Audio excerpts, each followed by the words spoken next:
Hey guys, and welcome back to and now for something a little bit different, episode 55. Guys, we're back with another spotlight episode. So I have my wonderful co-partners in crime, Mr. Jose. Welcome back. It's good to Thank see you, you. buddy. Thanks for Justin, having me back. of course, always an absolute pleasure. Justin, and welcome back, my friend. Thank you It's for good to see having me you as again, well. sir. Yeah, it's a This is awesome. wonderful to see you. Happy New Yeah, you Year. too. Yeah, you as Happy well, New my Year, you friend. guys.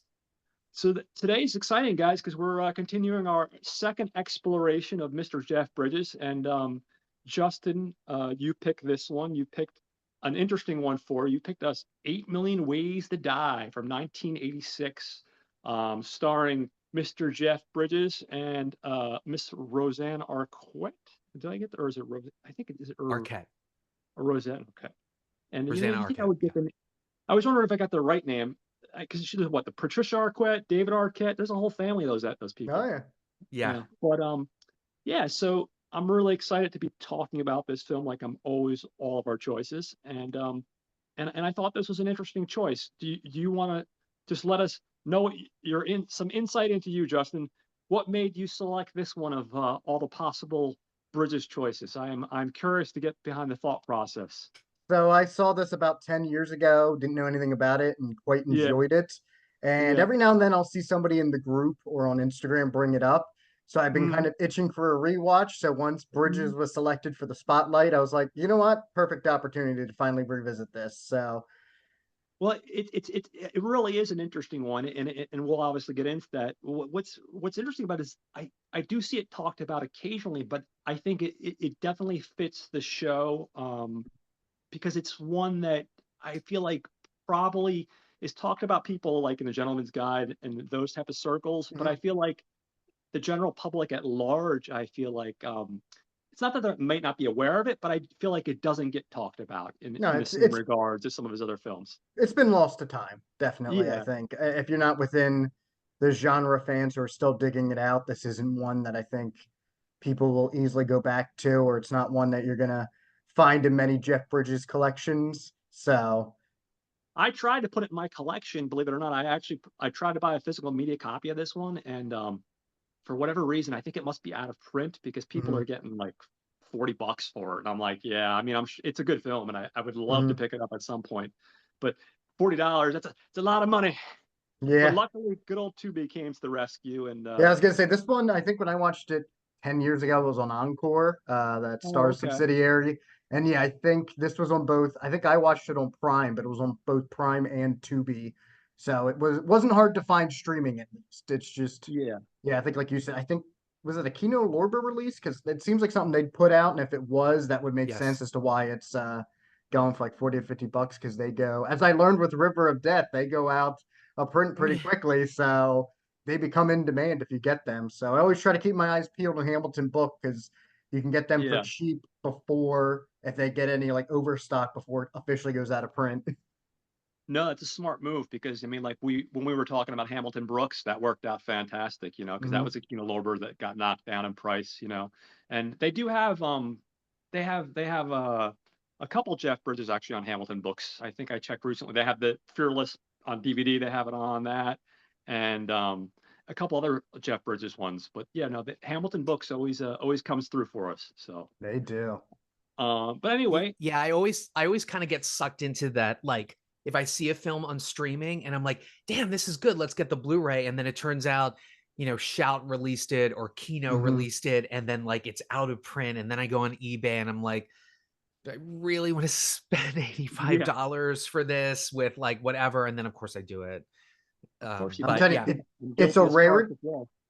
it's a rarity for these, but every now and then, if you check thrift stores and secondhand shops, you can sometimes find these. If it's secondhand shop, it might still be a bit Yeah, pricey, but not as yeah. bad because I think sometimes I'll find those Shout Factory releases at some of my like video game stores that also sell some Mhm. Blu-rays because people will just Oh, trade them okay. in specifically for like horror titles, and they Yeah, won't necessarily be cheap, but they won't be as expensive as you'd find on eBay. So every yeah, now and then, most of the time you're yeah. just gonna find your The Seventh Son, wasn't that a Jeff Bridges movie, some like young adult movie? You're usually Oh, gonna yeah. find recent stuff like that, but every yeah. now and then you'll find a gem. whenever I go to Goodwill, I don't know how many times I've seen fucking Titanic or Titanic, the Twilight movies. It or seems like there's certain titles at Goodwill yeah, that just they have well, like yeah, anything that 20,000 was copies of. popular and mass produced. It used to be the longest time where, and everything is terrible, made a joke out of it. And I made a joke out of it where you would always find at least 4 or 5 copies of Jerry Maguire on VHS at Goodwill because everybody had that. And my friends didn't believe me until we went to a Goodwill one time and I walked over with 6 copies in my hand. Oh my God, that's Yeah. hilarious. I think I'm about, I want to say 85% complete on my Jeff Bridges collection. And it's a Ooh, mix. nice. It's a That's mix awesome. of like Blu-ray and DVD because sometimes you Yeah. just cannot find stuff of his Mhm. on like Blu-ray. Yeah. But I ran into the issue where they are reissuing some of his things, and now I have multiple duplicates because Mm. I cannot resist. Like they reissued Cutter's Way in a 4K Oh, so restoration. good. So I Ooh. have like that with the pricey little limited edition slipcase thing, and Mm. Bad Company just got reissued, which is a I saw great that. Yeah. anti-western, which is it's fantastic. It's really depressing to Mm. watch, but I have that on DVD, and then I had an old like Blu-ray crappy copy, and then of course I had to break down and get that. So I don't know. I'm a big Jeff Bridges Well, guy. once So once you get all the blues, the DVDs, and the 4Ks, you're gonna need to get them all on VHS. So it was released on that. Every movie of his that were released on Laserdisc or an RCA video disc, uh, exactly. on the ViewMaster. They probably, I'm sure there's a Tron ViewMaster you can get. Oh my God. I think I had that as a kid. Also, I will say this. For anybody with OCD, I had I had put his collection on the shelf in order Mm. of release because Oh, I mean that's just Makes me, and I sense. love seeing yeah. the evolution. Mm. I had discovered that my husband had alphabetized them without my Oh, permission, and I was just like, why? What are you so doing? I have my that's why system he's an down. ex-husband. Not yet. Actually, happy anniversary to us. Oh, So we met Hey, on New Year's Eve, congratulations. and then we obviously got married when it was legal on January 1st. 26 years together. I can't believe Oh it. my God. Yeah, That's wow. it's a awesome, little dude. weird. It's a little Congratulations. odd. Anyway, And I will we've hijacked. So no, get out of here, dude. You know me. I mean, how many times have I gone off on a rant, you know? It's become part of the show at this point. Not at yes. all. You know, like here's another thing, just to go off rails just for just 1 minute longer. So Carnival of Souls, I absolutely adore the movie. Guess Mm. what? When you get the Criterion Blu-ray, it doesn't have both cuts of the movie. If you want both cuts of the Mm, movie, you have to get the Criterion DVD. So I haven't gotten the Criterion interesting. Blu-ray of it. I only have the DVD of it. So that's another reason sometimes you hold on to different versions of a movie, or sometimes you won't upgrade because sometimes Yeah. the extra stuff doesn't port over from either DVD to Blu-ray or even Blu-ray to 4K. So that's another one Yeah. of those. I have to constantly tell Scooter, no, you cannot give away the DVD because the DVD has the commentary, but the Blu-ray does not. So yeah, it's all And about it's the so extras. frustrating because they should be Thank you. doing they should be Yeah, I porting don't. over I'm that stuff. I'm sure there might be a rights reason or Yeah, some yeah. some BS, but Yeah. yeah, it's annoying. I think it should always come. Same thing with ever. I know sometimes that holds up movies. I think Looking for Mr. Goodbar still doesn't have an official release because of the music rights, and I'm like, I know it's always different, but I feel like if your music goes to a movie, that should just be forever. Like that should be in the Yeah. contract whenever this gets Uh, released. But I understand they're not going to because then obviously they deserve to get residuals and they won't. But that does Mhm. hold up certain movies like that from getting proper releases past. I think Looking for Mr. Goodbar might have had. I don't know if it ever made it to officially on DVD. they do. They The do have an Vinegar official Syndrome DVD. put out one. I believe Vinegar Syndrome. Okay. And then The Keep finally came out with Michael Mm-hmm. Mann, just as a little sneak peek about what I've been watching. But Mm. I was disappointed to throw in the Blu-ray, and it said something along the lines of like what John was saying. This is the theatrical release because we didn't have the rights to the deleted scenes in the Mm-hmm. director's commentary. And I was about ready to just throw the disc in the shredder at that point because because the limited edition like Keep was selling like hotcakes. Like I think I I bought remember it mine. was like a feeding frenzy with that Yeah, fucking I movie. bought mine when it said like 35 left or whatever. And then to see that disclaimer, I was like, "Ugh, I'm so angry." But whatever, it is what it Yeah, I always is. got to check before you buy because I'll usually put the disclaimers on the websites too. Yeah, I no, think I missed absolutely. that, so I was still a little angry. Anyway, Anyway, so who wants to go first? What have people been watching? Ah, You guys been watching anything good? I have not as watched as much stuff as I would have liked to in theaters. A lot more of a ah, lot of home viewing. I'll go first. I actually have go for it. three theatrical choices I was able to squeeze out. One Ooh, of them okay. I know you guys were talking about in the group chat. I just wasn't able to get around to it. So I'll Okay. start with that, and I'm going to start with Robert Eggers' polarizing Nosferatu Oh, because seems to be a love it or hate it type. And I don't know if I'd go as far as saying love it, but I did greatly enjoy it. It Mm, was in a take it as you will, but it was exactly what I was expecting. It was mhm. Eggers, just firing on all cylinders with all of his visual tropes and such. It was very atmospheric. I think I've seen some people say it was a little bit too cold for its own good. And while I can kind of agree, as somebody who loves the Herzog version, that is also a criticism thrown into that. I liked it here. That is the one big criticism of this movie is I've always felt that Eggers is inspired by Herzog with a lot of his visual flares. And there were times during this adaptation where I was like, ooh, I could just be watching Herzog's again. Like this is reminding me a little bit too much of the visuals, the cold dampness of that one in contrast to the still cold and damp, but the more ethereal version of the silent film Murnau version. But no, I did greatly enjoy this. I will say, I think as time has gone on, I've been a few days removed. I'm a little softer on some of the younger cast. I know you had mentioned Coppola's Dracula, Jose, and I actually think that's a very mhm. fair comparison because I think my reaction to both is, hey, these are great, especially from a technical standpoint. The sound design, the look of the film, absolutely marvelous. But they both suffer from the older, more seasoned cast. I think can handle some of the more period drama, and in this case, some of the more wackiness that happens. And I feel like, I mean, I felt bad to a degree for Lily Rose Depp because I feel like she has the hardest role because she just has to be hysterical for the majority of the movie. And that's kind of a thankless role. Holt is fine, but I kind of wanted a little bit more from him. I think he was trying to go for a little bit of a distant performance, but it was a little bit too distant. I will say at first I did not like, as much as I love him, I did not like Aaron Taylor Johnson in this at first. I didn't think he was pulling off the accent, all that. The longer the movie went and the more frustrated he had to become, then I'm like, okay, now I see why he was cast. Once he got more comfortable and like as he was trying to be, I guess you could say the voice of reason, especially once Defoe comes in as the doctor. I love their interactions, especially when he finds out like some of the doctor's more theories than actual tested proof that I thought really worked. Yeah, so I really enjoyed this. I can understand why it is polarizing, especially if you've seen other adaptations of Nosferatu already. It's, very pretty much almost, and not shot for shot, but it's very much the same film if you've seen either other versions. But I also know there's a lot of people that this is the first time seeing it, a lot of the younger horror crowd.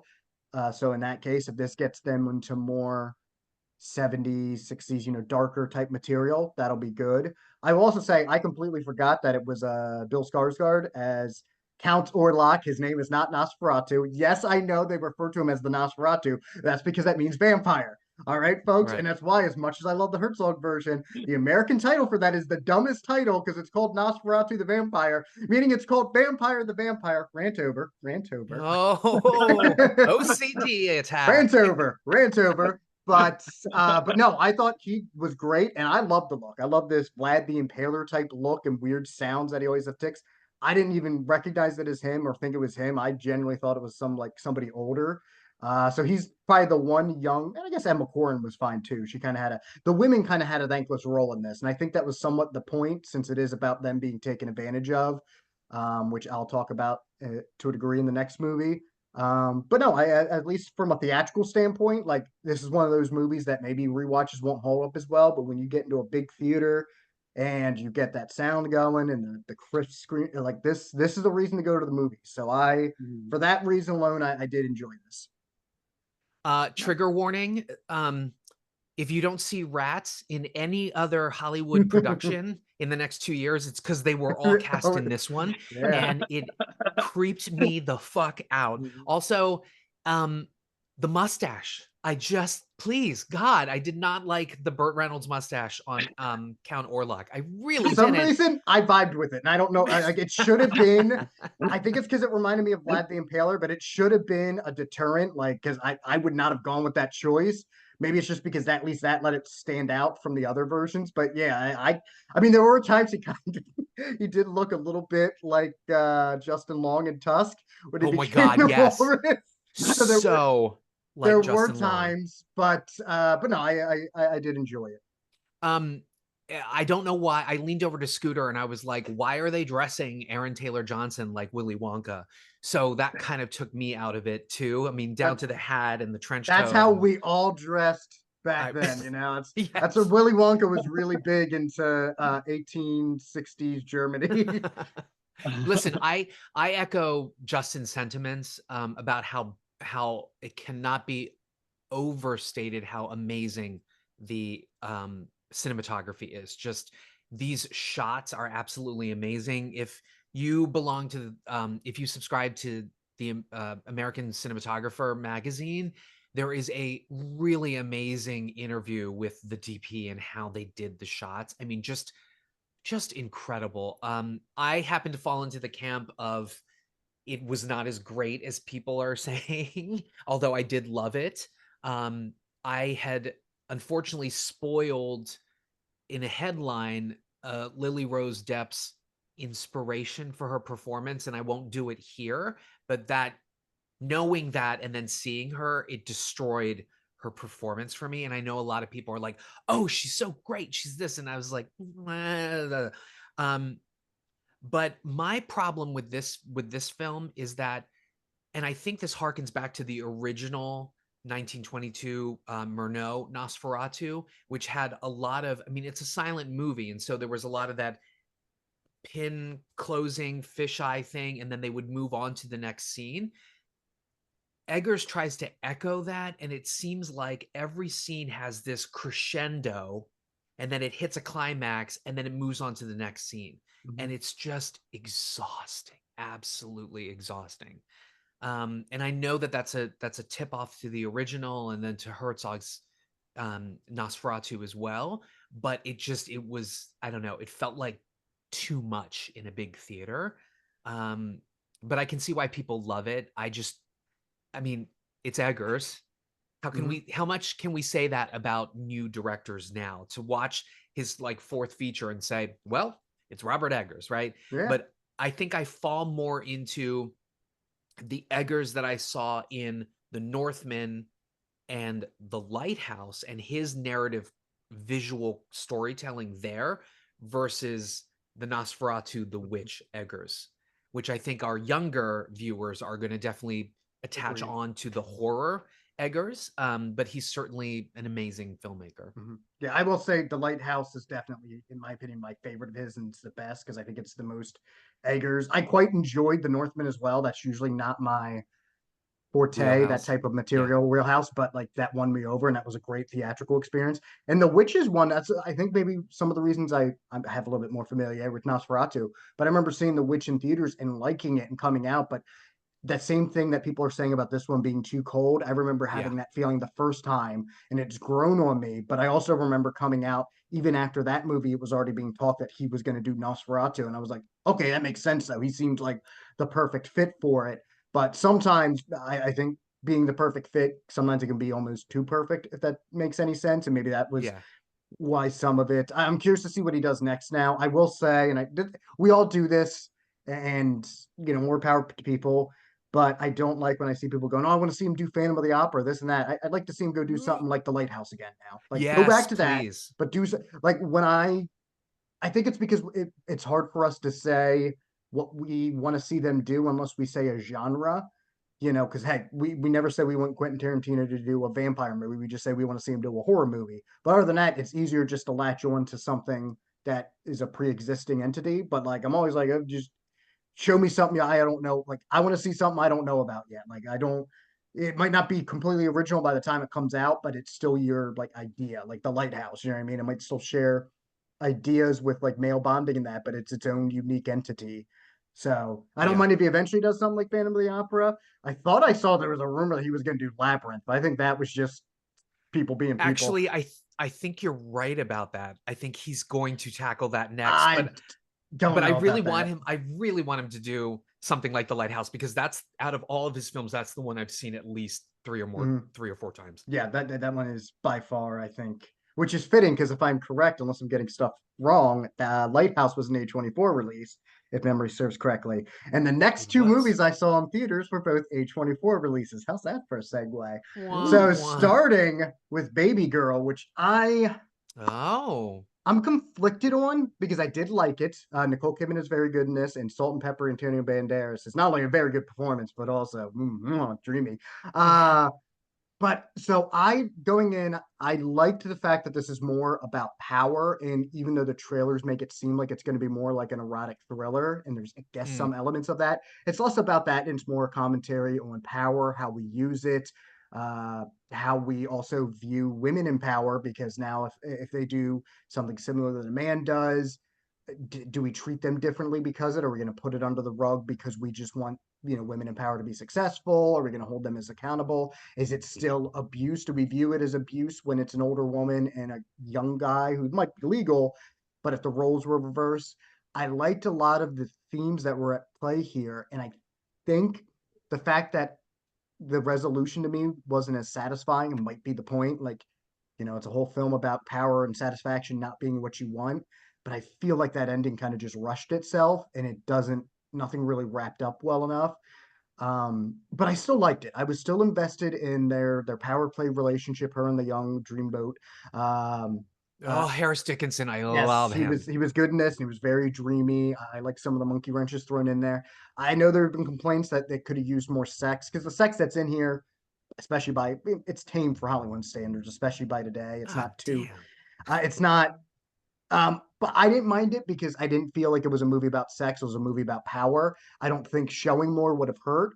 Um, but I'd still recommend it. It is good. It is a great Nicole Kidman performance. But maybe it's also, I mean, they're not, the only reason they're similar is they deal with how females are viewed. But when you come off of something like The Substance, which I think takes familiar or similar social commentary, but does it in a much crazier way. I don't know. I kind of felt like Baby Girl kind of ended with a whimper, and that might have been the point. Maybe if I go back to it, I'll be like, oh, wait, this was actually genius. But on this first time viewing, I liked it, but it was just, it hit a plateau, like a spot, and it didn't go to the next level for me. And I Mm. felt like it could have gone deeper than it actually did. It was a little bit almost seemingly surface level. But again, maybe that was the point. But it was good. It was so good. And then I also went Do and you think saw. Oh, go do you ahead. think Oscar for Nicole? I don't know if she'll win, but I do see her probably getting a nomination, at Got it. least.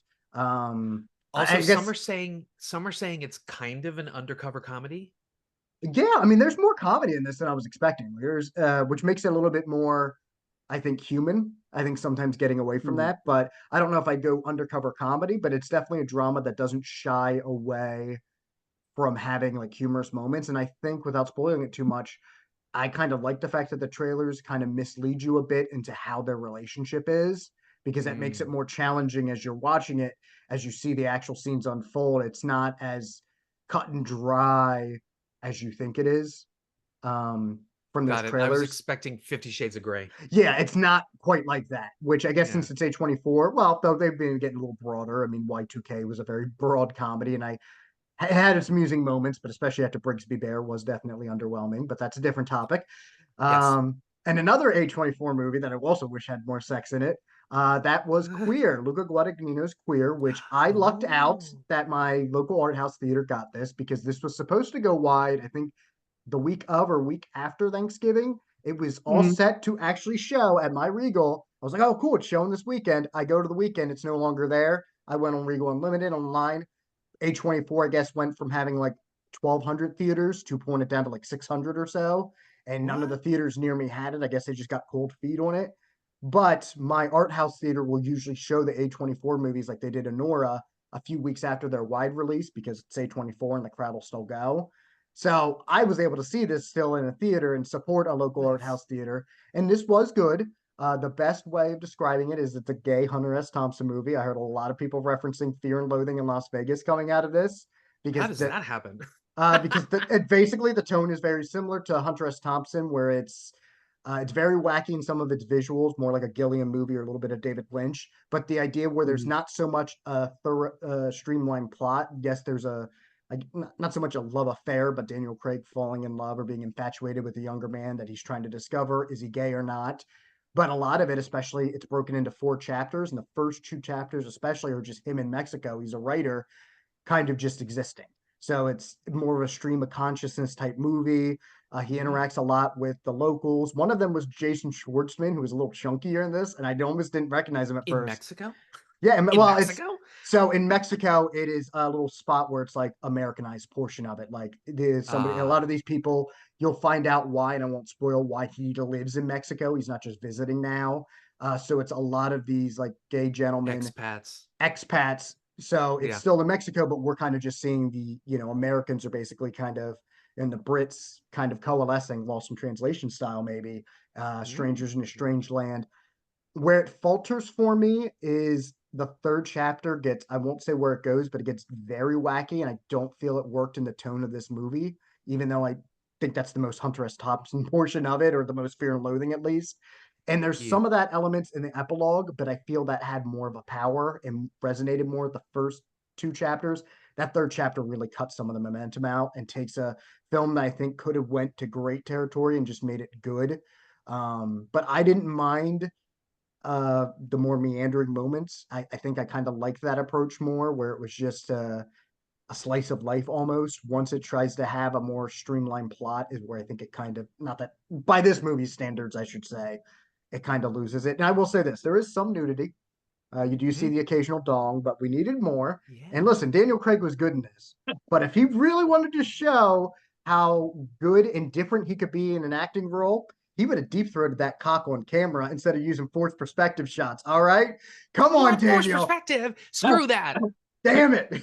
Come on. Go It is a down on the movie. prosthetic. It is a movie called Queer. If you bought your ticket and you're upset you're seeing some cock, that's your on you. Damn Damn it. it. And he's shown the Craig Dong before, Yeah, and he but doesn't in he this really unless should I have. missed it, Yeah, get which all is on it, pal. but no, but this was good. I'm glad that the theater, my art house showed it. It's funny. I think we're at a spot now with A24 where it's you get so many hits, or at least I think we tend to forget how many movies they've released. But once you kind of recognize them as A24 and all their hits, you start to almost heavily criticize movies like this and Baby Girl, even though you're like, hey, it's a very good movie, but you're so accustomed to A24 being The Lobster, Killing of a Sacred Deer, The Lighthouse. You get so many of those that you forget. It's like, oh yeah, sometimes we're just gonna get good movies, and that's not a bad thing at Yeah. all. But I mean, they have to it's stretch, but remember when A24 was releasing shit like It Comes at Night or whatever. well, So I'm I I'm will say very this. happy I that am there somebody is who a actually liked progression. It Comes at Night, but I also I did understand why too, but it most doesn't people hold up. I I imagine did too, but not, it but doesn't hold I up. didn't mind it. But yeah, or I think even before then, like for as much as they would have the occasional, I think they did like some like comedies closer to like a Y2K, where I think we forget Yeah, they did broad, more they skewed even more younger filmmakers that were trying to just do raunchy type comedies. yeah. Which not that I have anything against those, but it's not the identity that we think of as A24 now. But hey, So I haven't seen this yet, but it's based on a Burroughs novel, William mhm, Burroughs. So I think that's where that stream of consciousness comes from. Naked Lunch, all of that stuff. Um, I love Luca Guadagnino, love him, the mhm. director. That is his movie, right? Yes, it is his. Luca. Yep. Okay. One thing I love about Luca is that the way that he uses music to bolster the emotions. Does that happen Mhm. here? Yeah, not as much. At least Okay. on this first viewing, it didn't. I mean, it's still there, but it didn't. It wasn't as powerful I felt as in other ones. But I also wonder if he was, since he's going for that stream of consciousness, if he was trying to hold back a little bit on that, or maybe it's there and it Mm, just didn't resonate as strongly with me. got it. But it is just honestly just fun sometimes seeing uh Daniel Craig just be this very out there and personality, and just like when he's having to have conversations with Schwartzman and that and trying to decide to determine if someone's gay or not. Like, I don't know, he's kind of adorable at times in this, and it's and when the drama comes, he's still very good with it. But I think I'm liking this range that we're getting to see from him, because I've always liked him, but there was definitely a time after the Bond, Casino Royale, where we just saw him and stuff like the Golden Compass and the Invasion, where it was, and even Cowboys and Aliens, where I just felt he was very too dry and stoic. And I'm like, no, this man's got range and personality. And I think, honestly, I think because of Knives Out, especially, people are more willing to just let him go a little. In Logan Lucky, they're like, oh no, we can just let this guy kind of go off the rails a little bit if we want, because he has some quirks that somebody like a Luca is like, oh, I'm gonna dig into that. And he also bore a striking resemblance to Terrence Stamp at times in this, and I love that. But there is no way, if I find out that he or the costume designer was not inspired by like 70s Terrence Stamp, I'm like, you're fucking lying. This is 60s and 70s Terrence Stamp at certain angles to a T, and I think that was a right decision. One last thing, and I'm going to let John weigh in because we've shut you out, John. No, this feels like Watch Skip Plus. No, you're the guest. Get out of here. You guys don't worry about that. My last question, Justin, is there is talk that the younger lead is not as strong. And I imagine, when you're when you're in bed with Daniel Craig, it's hard to upstage that. How did you feel about his I actually liked him. I actually think he was very similar, maybe not as strong, but as Dickerson and or Harris in Baby Girl. I think in this case, he almost isn't supposed to be as good as Craig, because he's supposed to be the quiet, more introspective almost type. Okay. So I think it's less that he's not as good, and it's just his performance. It's not the same as Lily Rose Depp's because they're randomly different, but since they have a more singular focus, it's easier for that to seem lesser. But I thought he was good. Does he stack up with Craig and some of the other people? No, but he also doesn't get to be as outgoing, if you will, in that type of a role. He has to be a little bit more reserved, but I liked him. I thought he was good. And I'll say for Craig, he's very good in this. I don't think there's any like award nominations coming his way. I don't think he got anything for the Golden Globes. I think he's good, but I don't think there was any awards worthy. But that's, at the same time, I don't usually care about that kind of stuff anyway, because every performance needs to be. But hey, when we get to this time of year, it is easy to do. And this was, I think, definitely at one point positioned as, hey, this might be a sleeper hit for the awards season, and it kind of just went away. I wonder if A24 just thought they could put more eggs in the basket for Baby Girl with Nicole Kidman, which that might be the only thing that movie gets, but I could see that getting at least nomination for Kidman. Now they just need to put the both of them in another film, because they were in Golden Compass and The Invasion together. The Invasion. And maybe in this one he's gay and she's like abusing him. And let them do something that's, for me at least, interesting, because I don't remember really caring about the Golden Compass, and I have to revisit it. But I remember that Invasion adaptation being very boring. Just very it's so good though. I love it. I want to revisit it as well. But I might want to revisit it, especially since I've seen so many other Invasion of the Body Snatchers adaptations. Maybe I'll like the fact that it's so different, but I just remember it being a really boring, glossy type disaster movie almost. I don't know. Wheelhouse. I remember it falling completely flat for me. John, have you seen any of what Justin has recently seen? Did you see Nosferatu or Baby Girl? So I want to see Queer, because I just heard an interview on the Smartless podcast. I don't know if you guys ever listened to that one. That's wonderful, and he was fantastic. So I desperately want to see that, but of course my local theater is not showing it. I did see Nosferatu. I do have some issues with Nosferatu, but for the most part, I genuinely I want it a little bit more from the story, I guess. That's my only criticism, is really from an artistic perspective.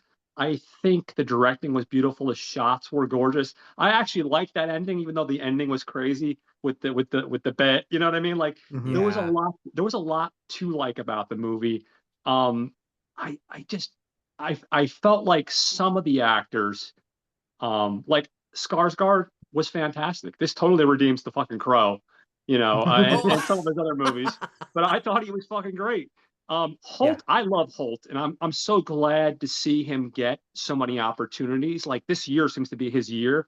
Oh my God, I've always thought he's had potential. Again, I feel like not to be like a broken record, I feel like there is a decent story there. I feel like my biggest issue with that is I was hoping for just a little bit more. Um, and that's really it. For the most part, though, I mean, Eggers is such a talented filmmaker. I loved Mm. the Lighthouse. It's a weird ass movie, but I love it. I really loved the Viking one, which you just mentioned. I'm having a brain fart with Northman.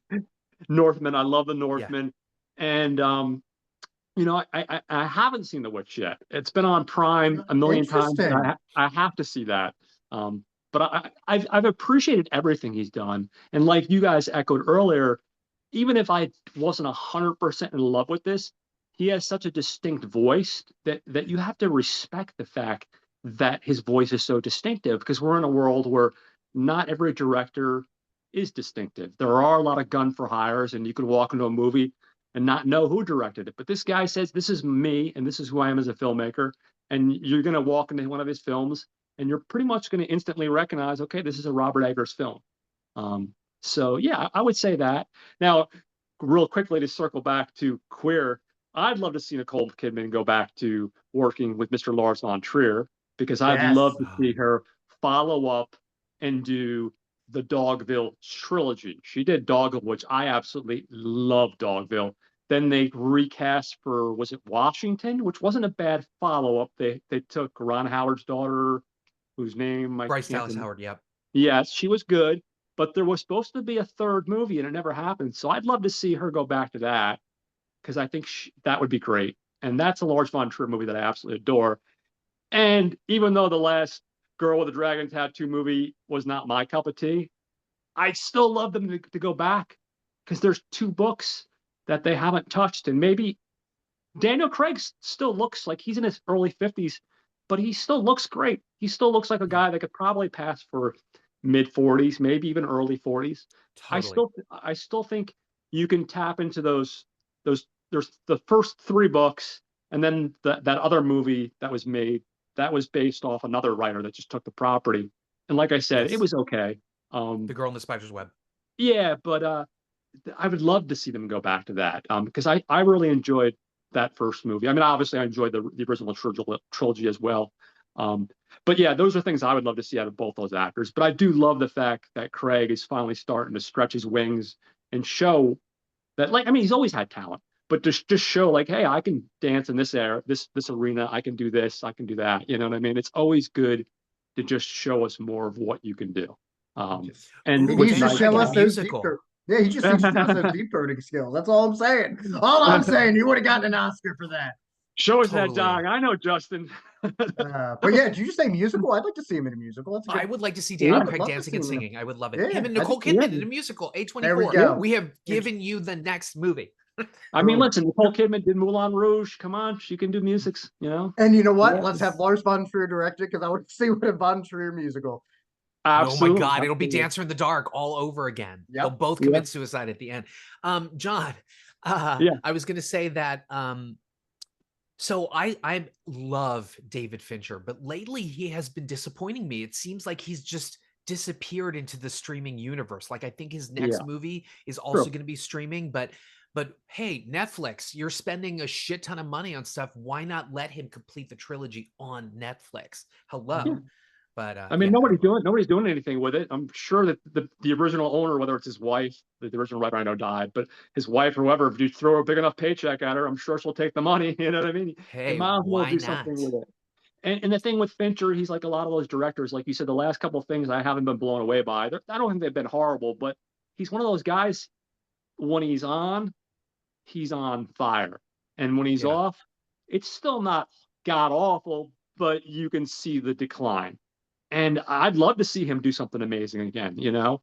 And I think Yeah. with him, if you're going to work in the streaming thing, do something like, don't do like a 3-season show. Do a 1-season mini series. For me, the mini series is the perfect format, because Mm. when you have a regular show, you can go on for 4 or 5 seasons and usually you run out of material and it's hard to keep it interesting. But with a mini series, you drop 8 episodes, you have a beginning, a middle, and end. You have the pleasure of being able to give exposition. You have the chance to develop your characters, but you still have a finish line. You're not dragging it on for 5 or 6 seasons. I would love Yeah. for him to take a property like these two other Girl with Dragon Tattoo books, and turn them into each book a miniseries, like an Yeah. 8-episode arc. You know what I mean? I think he could do a wonderful job with it. You know? And speaking of miniseries, and to tie it back to Justin's viewing, Emma Yeah. Corwin, who was in Nosferatu, and Harris Dickinson, who was in Baby Girl, they did a miniseries called Murder at the End of the World on Hulu. Oh, It's okay. fantastic. But Nice. yes, that is one of the miniseries that I had not seen, and I binged it, and it was absolutely incredible. So everybody Very check cool. that out. Yeah, that's awesome. I'm gonna have to put that on the watch list. So what have you watched, Jose? What have you been up to? So a lot actually. Been trying to drown my Nice. work sorrows in watching stuff, but I'm gonna limit it a little bit. I have started That's to okay. revisit You on Netflix. Okay. You, this is from Sarah Gamble, the creator. She excuse me, was a showrunner for Supernatural, and I happen to appreciate Mm. anything her name is on. It's also Mhm. created by Greg Berlanti, who's one of our out sort of Hollywood creators. I won't hold it against him that he created the CW Arrow universe, but at least he hasn't gone down the Ryan Murphy route. Okay, I still love Greg Berlanti and the stuff that he does. So if you guys don't know about this, I think another season is going to be coming out and they're going to finish it. But this stars Mm. Penn Badgley, and he is sort of like a stalker. I love that the height of series about anti-heroes is now about a stalker who manipulates people, but it's wicked good. I'm like almost done the first season again. I'd only gotten through, I think, the first 2 seasons and half of season 3, but I did revisit that. I'm also finishing up my Emma Peel Avengers imprint television Blu-ray set, so I'm almost Ooh, done nice. that. So if you guys want to check that out, I absolutely love that show. It's very British. And I know that that movie was completely misunderstood, the Jeremiah Chechik film with Uma Thurman and Ray Fiennes. But if you love the series, you'll know that that movie was 100% the show, and people just didn't take to it. It was a huge bomb. But getting to the stuff that I've seen, I checked out Red One, which Okay. was put out into the theaters. It was a last minute decision by Prime, Amazon Prime and MGM Studios, and then lo and behold, it cropped up on streaming on Amazon Prime. This is directed by Jake Kasdan. It stars Dwayne Johnson, Chris Evans, J.K. Simmons, who I adore. It is written by Chris Morgan and Mm. Hiram Garcia. Chris Morgan wrote the Fast and the Furious series, and then Hiram Garcia is the brother of Danae Garcia, who runs Seven Bucks, which is the production company by Dwayne Johnson. Yeah, this is some shit. Dear Lord, was this terrible? And you guys know that I love Madam Web, and so I'm not opposed to enjoying a really bad film, but Mm. oh god, this movie was just it yuck, yuck, yuck, yuck, yuck. There are some sequences that worked, but like Chris Evans is so unlikable in this. I do like J.K. Simmons as this sort of like Uh, buffed Santa Claus, and it did remind me of like the Superman creator Isla Salkind. They did like a Santa Claus movie. It reminded me of mm. that a little bit, but man, is this one just all over the place, and it's terrible, and I felt like I was watching 2 movies, that and both of them were terrible, and it just oh god, it's terrible. Everyone I, gue- I, steer gue- clear of it. It's I guess you awful. could say it's like piss in a water bottle. Yeah, pretty much. I mean, listen, Christopher Hivju, I can't remember how to pronounce it. He shows up as Krampus.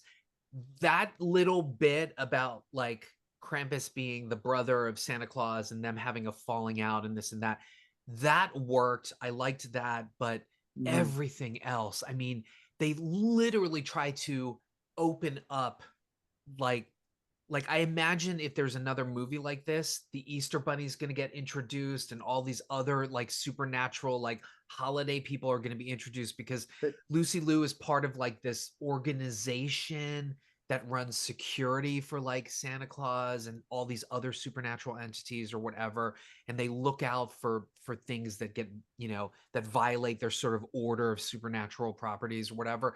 But yeah, there's too much in this stew, and it was just, oh, it was So god awful. Did it anybody ki see this? I did I have actually none. see it, just because I had it on in the background on Prime. It was one I kept thinking about maybe seeing in the theater. I'm glad I didn't. Oh my I god, don't me know if I too. said I hated it as much as you, but it is just it's big budget Hollywood crap that doesn't really have much substance to it, or even just enjoyment value. It's just throwing a lot of special effects up there. Mhm. Kiernan Shipka, I think, is kind of wasted, even though I liked her makeup. Oh yeah. As that, but it's funny you're mentioning all that. It does seem like they were inspired by the very wonderful DreamWorks. I think it was DreamWorks animated movie Rise of the Guardians, which is like what if all of these Yes. entities kind of work together, but that actually had like a holiday spirit. For as much as this movie wants to somewhat criticize the Mhm. commercialization, the capitalist nature of Christmas, it just is that. Like that's all it is. It's about, you Yeah. know, giving kids like a Switch game is like, oh, it's a big hot ticket. Like I don't know. I know I could say it's not for me, but at the same time, like I didn't buy the redemption arc for Evans's character at all. I didn't think his stuff with his son, I think, like you said, was a different movie, and that just didn't resonate at all. That didn't work. I mean, he has a couple of amusing moments, him and The Rock, but The Rock just seems to be phoning it in or pissing it in, I guess, if those stories are true. Like you said, Yeah. J.K. Simmons is a buff Santa. I like that idea. I thought Helen Hunt, or not Helen Hunt, sorry, Bonnie Hunt. Bonnie Hunt. I thought Wrong Helen Hunt movie. was very racist. It's like she wasn't even in it. I thought Bonnie Hunt was completely wasted Yeah. as Mrs. Claus. Mhm. It's just, I mean, it's not like these can't be done. Like the first Christmas Chronicles, I thought was really cute with Kurt Russell as Santa. Oh my god, Mhm. yes. So I Yes. feel like even now we tend to get some of these movies that work, but this one just very much felt like crass commercialism.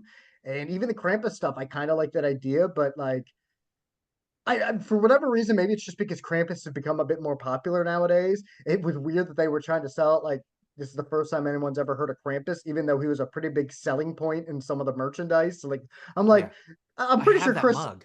I'm pretty sure Chris Evans' character would have known who Krampus was, but like, it's just, it's just loud and obnoxious. I think that was the Yeah. problem. And I know, if I'm correct, Kasdan did the Jumanji movies, the newer ones, and I Yes. liked that first one that he did. The second one, it could Mhm. there's some amusing moments, but it wasn't as strong. But I was kind of hoping for that kind of fun, loose energy here. And this Yeah. also is a very dark movie for a Christmas movie. I know some of it makes sense when you're in like with Krampus and his like lair, but there's a lot of times in the real world, or especially at the North Pole, why is it so dark? The whole point is that yeah, it might be dark and Christmassy, gloomy, but the whole Festival of Lights aspect, like it's still everything just seemed dim. I didn't get that at all. Yeah. Why it seemed so. Yeah, it was kind of a Yeah. nothing movie. There's a reason I And there didn't originally bring it up. I didn't think it was worth talking about. I also had a lot of weird questions like who is funding Santa's huge entertainment slash fitness room? Like I just where is all this coming from? But Magic. anyway, It's slave labor. It's the elves, I tell you. Yeah. Yeah. exactly, magic. I mean, he's been Uh, doing it for like 300,000 years. So I guess maybe sure. he's just been saving money. Investing. I will say it's shot by Dan Mindel, who's one of my favorite cinematographers of all time. He hails from South Africa, but he shot things like, I mean, I won't hold the fact that he shot Twisters against him, but he's shot like the Amazing Spider-Man movies, Star Mhm. Wars, Star Trek, Mission Impossible 3. Love that guy. I Love mean, that guy. Twisters at least was shot better than this. I could give or take. I'm not a big fan of the first one. The second one was what it was. But at least that he shot it decently. Like this was just a waste of his talents because this wasn't even shot well. Yeah. His flair doesn't show up until like the action scenes in some ways. Yeah. So And yeah, that's but the other thing. I thought the action scenes felt out of place and just were not good at all. And Mhm. like Nick yeah. Kroll was kind of funny because I like Nick Kroll, but even but that got really weird when he had to do like the weird voice when he was being possessed. I don't know, man. Oh It my all god, that felt was weird. so odd. Yeah. Yeah, that was just the movie was just odd. Speaking of which, just to dovetail back to Nosferatu, Justin, I will wait. I will wait until next year. But the Orlok voice is rife for an imitation from you. So please, Okay, please study that up. I'm gonna start working And on it. I'll start working on it. because even I was like, why is he delivering lines like this? He's like, Well, I talked anyway. to him. That's why I said, "Hey, yo, Bill, Uh, Get this going. John, did you check out Red One? I have not, but here's what I will say. I think when you were on, Justin and Mike, when we did the Nick Cage film, I've not been on an Evans guy for a while now because I feel like he hasn't done anything interesting in a while. And The Rock, Mm, ever since he went on his little hissy fit after he did Black Adam and that movie failed, he went on this big rant about how he was supposed to save DC and he can't believe it fell. And it's like the most interesting about that movie wasn't him; it was the other characters. If you guys yeah. sat through that movie, the other heroes in that movie was amazing, but Yeah, he's what Brosnan brought was that the movie best part of down. that movie by far. Yeah, totally. and the thing is, like, let's face it, the guy has limited range. It's like Schwarzenegger. I like Schwarzenegger; that he's a great actor for certain roles, but the Rock has limited range. Pick interesting choices within that limited range. You know what I mean? Like, at least you look Yeah. at a guy like, I compare him to a guy like Batista. Batista actually has some acting chops. Mm-hmm. Yeah, I mean, he has some roles where he's playing the big muscle bound guy, but I've also thought that he stretched a little bit. I feel like The Rock just sticks with the same thing. And after a while, you just kind of get burnt out by it because, especially when you're sticking with the same thing, but you're not even picking good thing. You know what I mean? Yeah, not Yeah. something fun like a Schwarzenegger did. I know he's trying to stretch his legs with the Safdie movie that's coming from is it Safdie? Maybe not Safdie. Oh, okay. But That's the the one. A24 movie. What's the one that he's doing with A24? Um I think Strangely, it's I don't know that one. I mean, Hmm. while you're looking that up, I am gonna say that here I we go. think He's gonna be Mark Kerr, the MMA legend Mark Kerr in the Smashing Machine. That's Okay. supposed to be and it is Benny Safdie's movie. That's coming from Okay. A24, and it's supposed to actually be it's supposed to be a breakout type role for him, so we'll see if Okay. he can actually pull it off. But yeah, I mean, it's taken way too long for him to accept that. And to Batista's credit, and I actually really enjoyed the movie, but even something like The Yeah. Killer's Game, where he is just playing like maybe a bigger bodyguard or it's an action movie, he still brings range to his comedic chops. He's not just That's what playing I'm saying. Batista. The Batista. Rock has just been Yeah. The Rock, which isn't a bad thing to do, but like at least when Arnie was doing it, he chose fun projects to go with it. Yeah. Uh, Exactly. I just feel like Exactly. The Rock, like especially with the red one, it felt like he was just phoning it in. Like this is what my role is, and yeah, and I just yeah, I think he's a brand now. He's chasing that Yeah. like Tom Cruise thing, but the difference between him and Tom Cruise is that Tom started from because I know him, folks. Tom, that's why. You and Tom But are like, I just got together with Tom. We were talking about his career just yesterday. We're a cup of just coffee. the other day, I said, "Did you see Nicole and Baby Girl? My God!" Anyway, but Cruise, we saw his acting ability first before he Mhm. became the big action special effects guy. Yeah. The and he would. pacifier was probably about it for Dwayne Johnson That was in Vin Diesel. Southland Tales. That was Vin Diesel. Oh, Yeah. Vin I'm Diesel was sorry. the You're right. pacifier. He was the game plan. I think. That's He it. also- The He game also plan. did. Yes. He also did Tooth Fairy. But you know what was weird though with The Rock though was that trajectory was bizarre because he did that way too quick. He did like the Yeah. rundown. He started walking up, but then he automatically went to him. Like you got to wait a little bit longer before you start doing the kiddie fair, and then Yeah. go back. Like I just thought like doing those two was almost way too early. Yeah, I mean, I think the only thing that Southland Tales, I think, was him trying to stretch, and I never saw it, Yeah. but I Yeah. think Me Empire neither. State might have been what his, but like It was I haven't okay. really, and I think he thought Gridiron Gang was going to be that, but that was just a very generic sports movie. But yeah, I It don't know. I was. just Yeah. Yeah. I feel like Cena's probably going to go that same route, but at least Cena has stuck. I think it's better if you stick with comedy though, because that still takes some type of like range and talent and some Yeah. uniqueness. I just feel like The Rock has just stagnated a lot, and it's unfortunate. But Yeah, I mean, I think Cena actually he knows his wheelhouse, but I think if you look at his filmography, I'm sure there is some shit there, but I think for the most part, he's been making choices within his wheelhouse that are good. Like, I Yeah. mean, He listen, surprised me with Ricky Stenicki. yeah, yeah, he was you know, fine in that. I know for some reason, and I still don't quite get it, but lately, I think it's mostly the fanboys. People have been on this James Gunn. I hate James Gunn. He's fucking horrible. I mean, I won't go on. That always I won't go happens. on a complete rant about that, but I will say that like the stuff he did, like the Peacemaker, man. I mean, Oh, I love you the have to like that Peacemaker. kind of humor. But I love that first season, man. You know That what? season was fantastic. Yeah. And I think he's really he's done good stuff, man. I really like what he does. And you know what? I think that was a self-aware type of comedic performance from Yeah. Cena that I don't think we would get from The Rock. I don't. No. His No, I I brain don't think doesn't he's capable of doing seem. it. I don't think he wants to do that. Which is funny because the best version of him as a wrestler, and he was fine with doing it as a wrestling again this year when people shit all over him coming back, and they chose Cody, where he has no problem with wrestling being the asshole, but for some Mm, reason he has the problem in because movies are Dwayne Johnson and wrestling is The Rock. But it's like I yeah. think you need to start accepting The Rock again and kind of playing the asshole because that shows a little bit of range and charisma that is just getting sucked out of his good guy, nice guy. Because it's so Yeah. insincere now, his nice guy routine. It feels it is. robotic. And I just Yeah. mean, in let's not be even just movies, but just in general of his like yeah. social media game. I'm like, dude, this sounds so It's fake. performative, is No what it wonder feels you like. want to get into Yeah. politics. Holy shit. Yeah. Yeah. I mean, let's be honest. The Rock is not going to be in something like Queer and going down on guys. I So, wish he would, but he's so not going to. he's so Even he's his very limited. even his stretching, it's still playing an MMA fighter, so which is not a bad thing. Hopefully it can work, but like Yeah. and to go Yeah. back to Tom Cruise quick, even once he started becoming an action star, every now and then he would do a Magnolia and he'd be like, Yes. "Hey, yeah, Or guys, American Made. yeah, American, remember, Absolutely. I can act, folks. Like I can do more than just action stuff. I can, knock this shit out of the park if I want to." You And people respect give the Jerry cruise. Maguire shit because it's a feel-good movie, But but it's let's still, I mean, it's nominated a for Oh, it. really he's good so feel-good good in movie. it He's though. good. That's a good Cameron type of. Crowe, for a while, was the closest thing we had to a modern-day Frank Capra.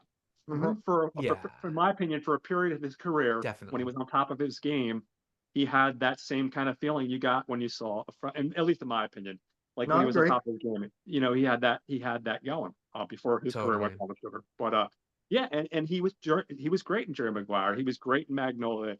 Hell, I even like the stuff where it wasn't successful.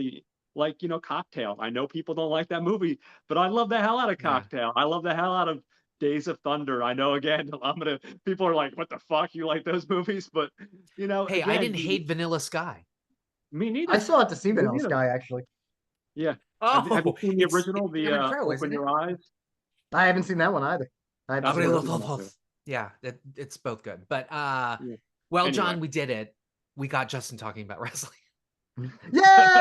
Well, it's your fault. You brought up The Rock. Maybe you should have. I purposely did not bring up Red One. I know. Okay, so The Keep, obviously, I got that. Nice. So as many of you know, this is Michael Mann's first film. It is based, I believe it's based on a novel. He has famously disowned it because the studio hacked it up to pieces. It has just Mm. now been released on Blu-ray. It's very 80s. There's a lot of like lights and there's a lot of like music video stuff. There is so much dry ice and fog machines that I'm sure that the budget that they spent on all of that could have powered a small nation. Scott Glenn is in this.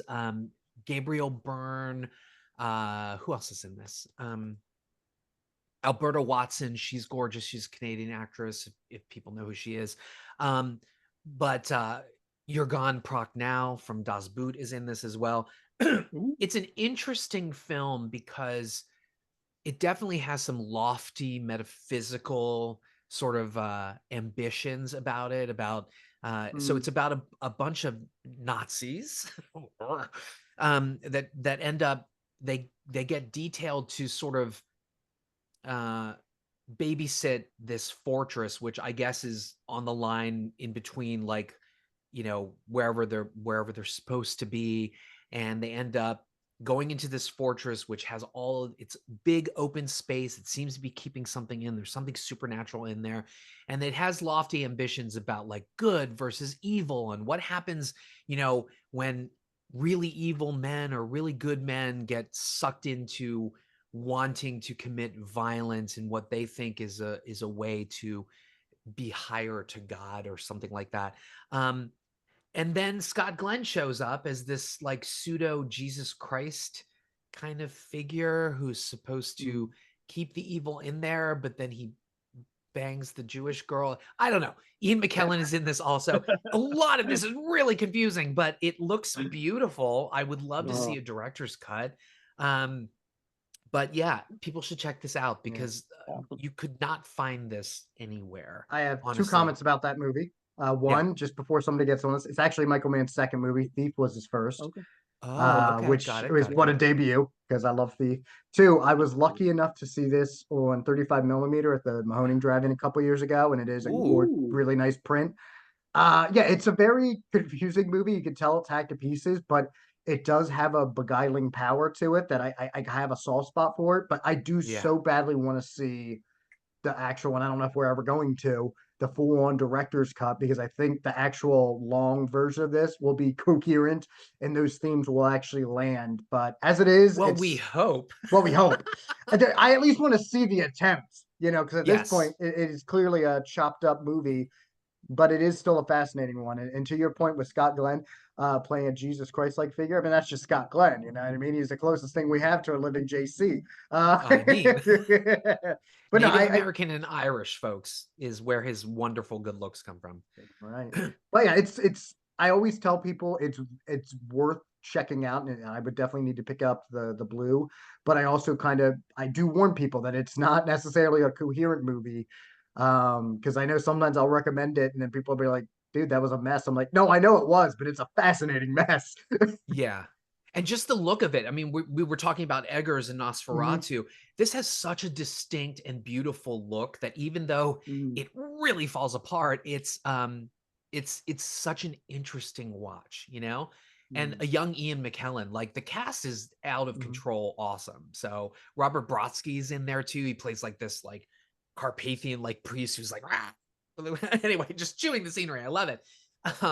But yeah, and then the last one I'm going to get into, since I'm taking a ton of time, is I discovered a movie. I discovered a movie which I'm like, why didn't I see this before? And it just absolutely endeared me, and I fell in love with this film. So it's called Snack Shack. I don't know if anybody's ever seen this. Did this Sounds come out? familiar after the name. I Did this haven't come seen it, out but the this name. year? Possibly. Yeah, so The it was only- released only to streaming. Okay, so I think that there was a very brief, and I don't know if My Regal did it, but I think there was a very brief theatrical run for this, or it was like they had very like free showings or something to drum up interest in the streaming. I Yeah. know I heard that title, and I think that might have been the movie that had this really bizarre release. I don't know if it would have hit My Regal, but I think maybe like King of Prussia or something had like free screenings or something.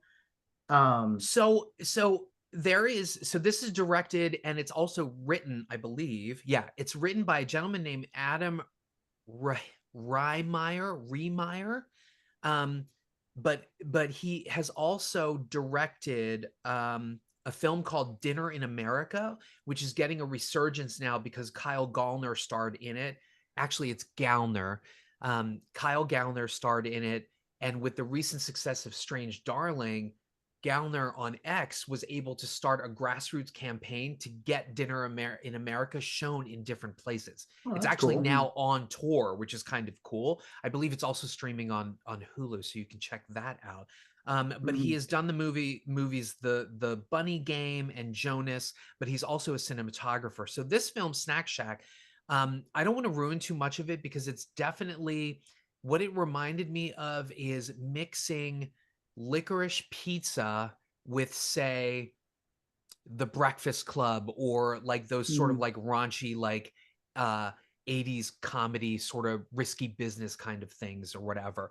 So the log line goes: Nebraska City, 1991, two best friends get the chance to run the swimming pool Snack Shack that later comes to be the perfect scenario for transgression, fun, personal discovery, and romance. And that's I wrote that. I know, right? And that's all I'll say about it. But let me tell you, I thought I was going to get a sex comedy, and I did not realize how poignant, amazing, and like I said, it reminds me a lot of Licorice Pizza, which is a fantastic film.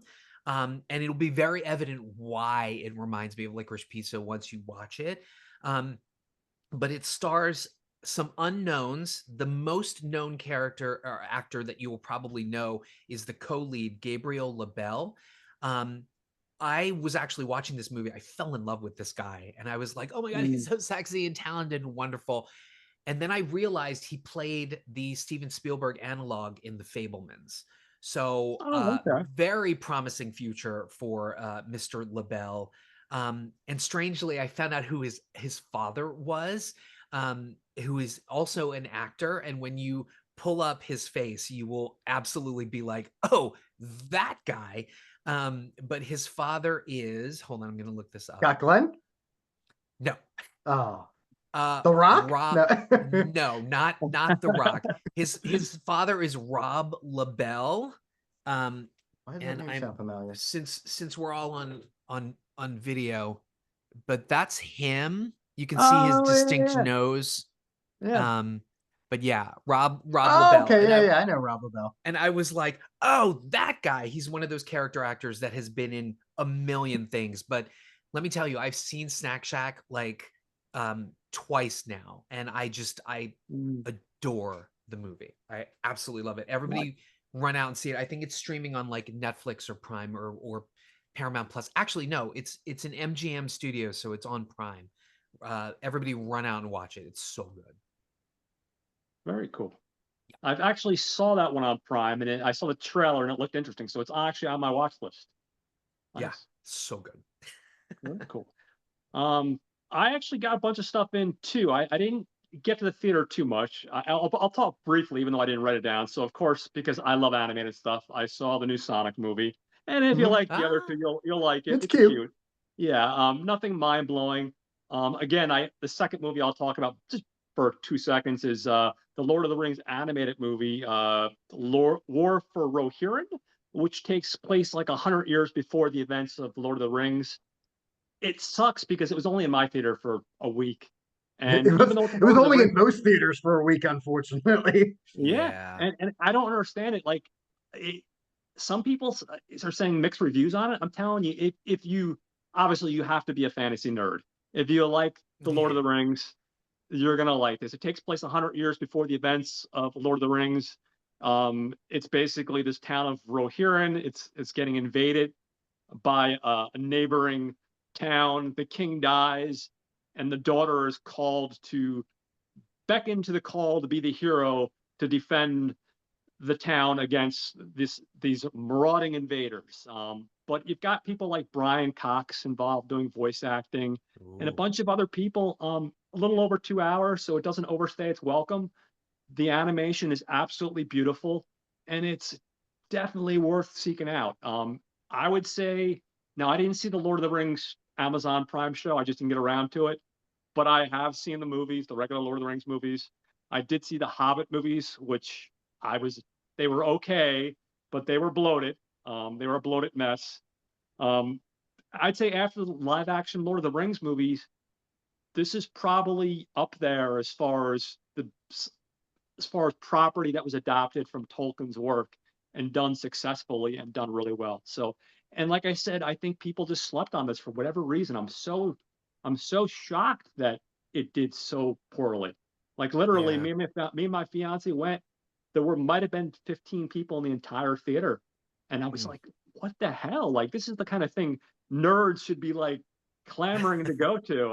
I don't get it. It's a mystery. So I saw that. Um, Speaking of animated movies, I saw it inspired me to rewatch the 1977 adaptation of The Hobbit.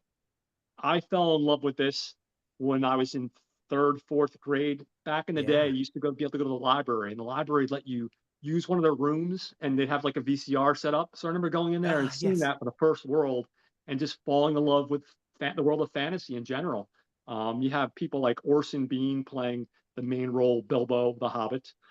John Huston doing Gandalf. You know what I mean? The voice of Gandalf. You have guys like Otto Preminger doing a voice for the Elven King.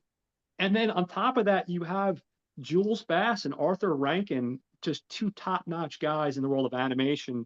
Obviously, most people know them for stuff like The Last Unicorn or the animated stuff like Frosty the Snowman and stuff like that. But these guys, if you're an animation geek, in the world of animation, these guys are like, in my opinion, they're heroes. They're just absolute legends.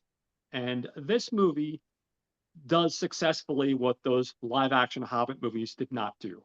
They took a 300-page book.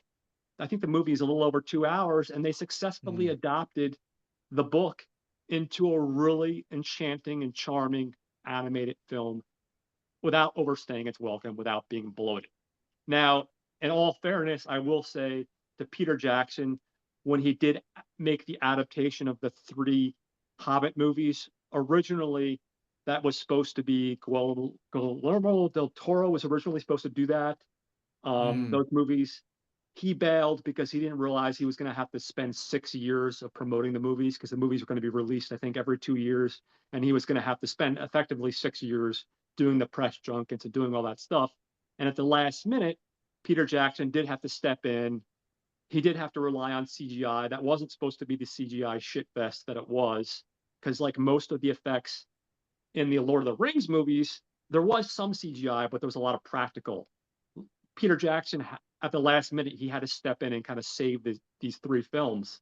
Um, and those three live action films are not horrible, but they are bloated, and they do spend 3 hours of film, effectively over 9 hours, on a book that's only 300 pages that you don't need to spend 9 hours on. I won't go off on a complete other rant. My rant against Peter Jackson and how he destroyed that book and his adaptation. But this is a beautiful version as far as adaptations of that book goes. And if people haven't seen this, I highly recommend it. It was recently added to HBO Max, and they actually did, I think, a remaster. It's a 1080p, which is the ooh. first time that's been released in 1080p, because this movie is still only available on DVD. But if you like animation, you like fantasy, this is an absolute must see for people. It's just absolutely beautiful. The performances are great. Just wonderful film overall. So that's a couple of Well, things. I was just gonna No, say, go ahead.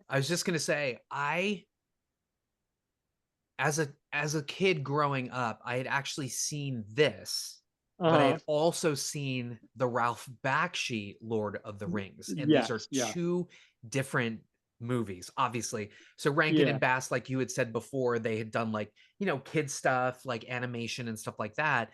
And I remember seeing this on TV, but then I also remember seeing Bakshi's Lord of the Rings. They are two different Different styles. Yeah. feels and styles.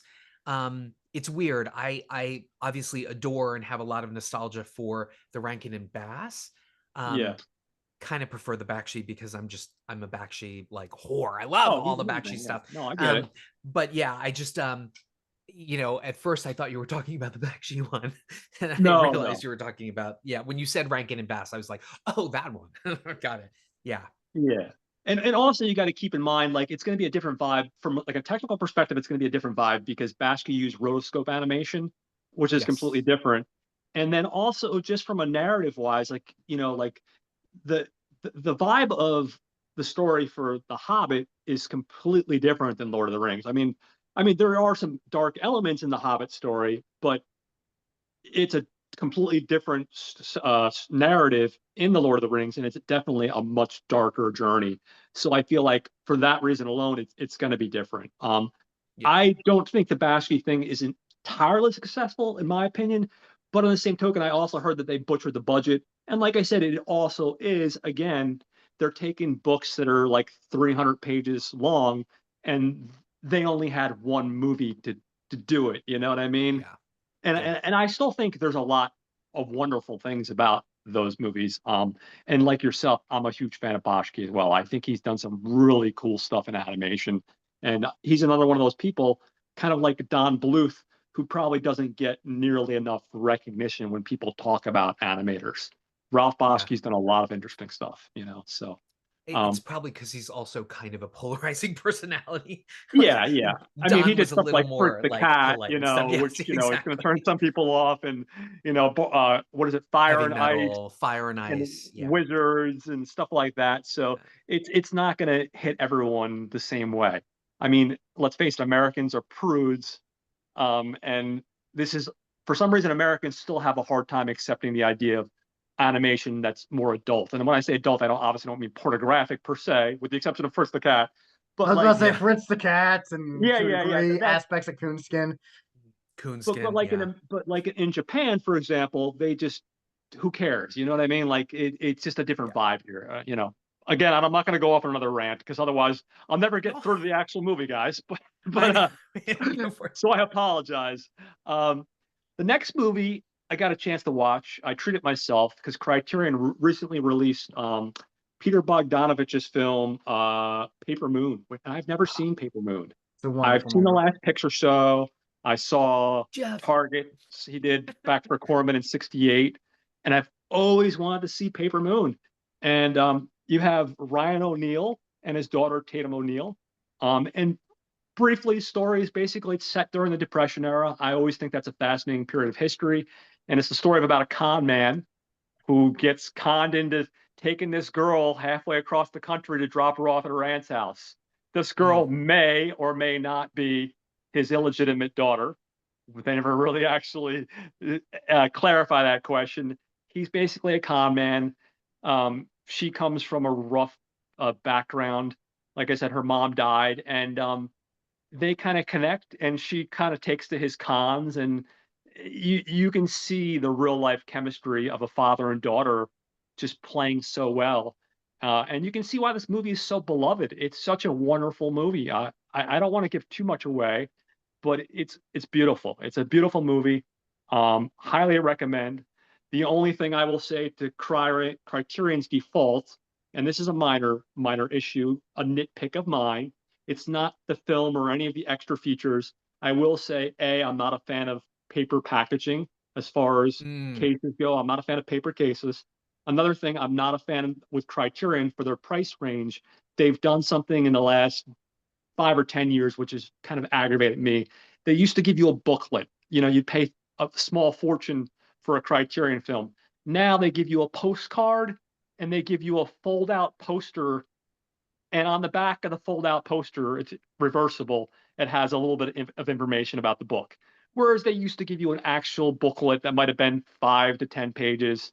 And like I said, I feel like they've kind of just skimped out when it comes to that. Whereas if you compare them to like a label like Indicator Films, or some people call them Powerhouse Films, they give you, for the same price range, you're still getting the beautiful presentation, you're still getting a ton of extra features, and you're still getting a nice thick booklet.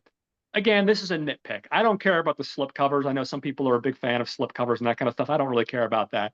But I do like a booklet, and I do like a fully loaded film with extra features. Again, a very stupid nitpick. I will acknowledge that. But again, it's still my nitpick. Criterion, you need to get your shit together. Yeah.